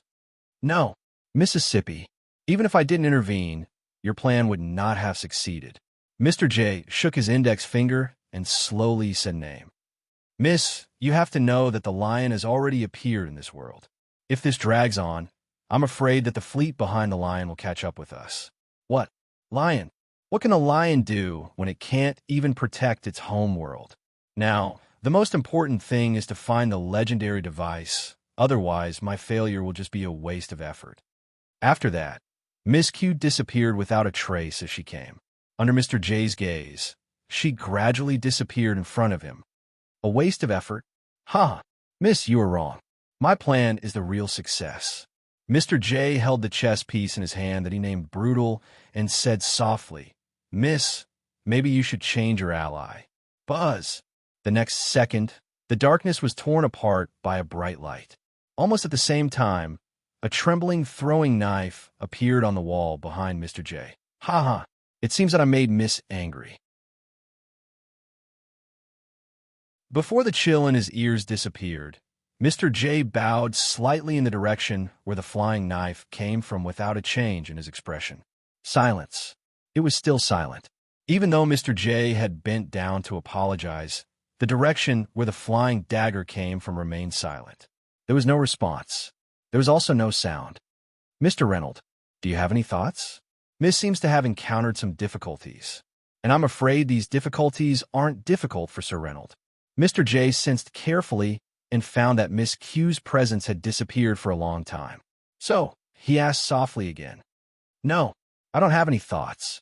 The ladies nowadays seem to look down on a nobody like me. Reynolds' voice sounded in Mr. J's ears. Judging from the content of their conversation, it seemed that they had secretly started when Miss Q came here. Look down on me? No, Mr. Reynolds, I don't think so. Although Mr. AU's strength is indeed very strong, the enemy he is facing now is that knight. Knight? I think it must be the knight who appeared next to Tessa. Reynolds thought for a moment and knew who the knight mentioned by Mr. J was.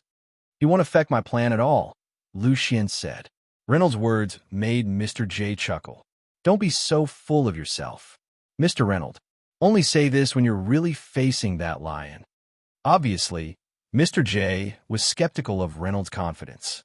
As someone who had met the lion face to face, Mr. J naturally knew what the lion represented. If the chess piece in Mr. J's hand, which was the chess piece transformed from the 9 dragons, could be compared to a numerical value, then this chess piece should be able to achieve a score between 7 and 8. On the other hand, the lion could easily reach the full 10 points. In fact, under certain special conditions, there would be a terrifying change in its combat strength that would break out of the norm. Just like Mr. J, who was regarded as a difficult person by the Destiny Counselors, the existence of the lion was also extremely difficult to deal with.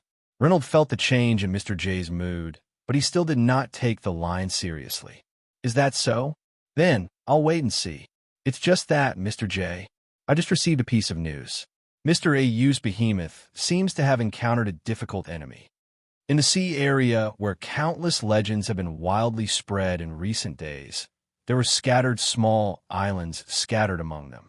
Mr. AU, who was ready for a protracted battle, also chose a few islands to provide himself and his subordinates with a rest. Otherwise, if he had to stay on the cargo ship day and night, not to mention the soldiers, even Mr. AU, who rarely went to the front line himself, would repeatedly say that he could not do it. Therefore, when the cargo ship was docked in the sea area as close to the island as possible, the behemoth that went ahead to search for enemies on the island also came back with good news. Most of the islands in this sea area were uninhabited. Therefore, as long as the defense measures on this island were set up well, it would probably be an extremely difficult stronghold. However, just as the defense work on the island was in full swing, bad news came to Mr. AU's ears. Sir, our behemoth suddenly malfunctioned, and now it's disintegrating. What? As soon as Mr. AU heard that the main force of this trip's behemoth was disintegrating, he immediately jumped up and ran toward the area where the behemoth was parked. Halfway through the journey, Mr. O saw the dust that was kicked up by the Ultralisk when it fell. What's going on? Mr. O asked one of the soldiers he caught. I don't know. Just now, when the behemoth was about to return to the sea, it suddenly disintegrated. Other than that, I didn't see anything, and I didn't encounter any strange people. Boom, boom, boom. The commotion caused by the sudden disintegration of the gigantic beast was quite loud. Even the people on the other island could clearly hear the huge sound of the gigantic beast's body parts heavily smashing onto the ground, as well as the dust that filled the air. Unable to get more information from the others, Mr. AU pushed the poor soldier aside and ran toward the behemoth.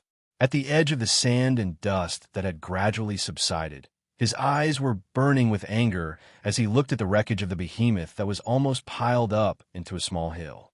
A few kilometers away, on a small island formed by a volcanic eruption, a silver-white body was holding a sniper rifle that was almost as tall as itself, quietly half-squatting at the edge of the volcanic crater. Knight, target locked, ready to fire at any time. Roger. The trigger was pulled. There was a flash of light. The giant beasts on another small island fell to the ground like flowers scattered from the sky. Another behemoth disintegrated. You're tuning into the Warrior Lore YouTube channel. Don't forget to subscribe and join us on this journey to catch the most captivating stories.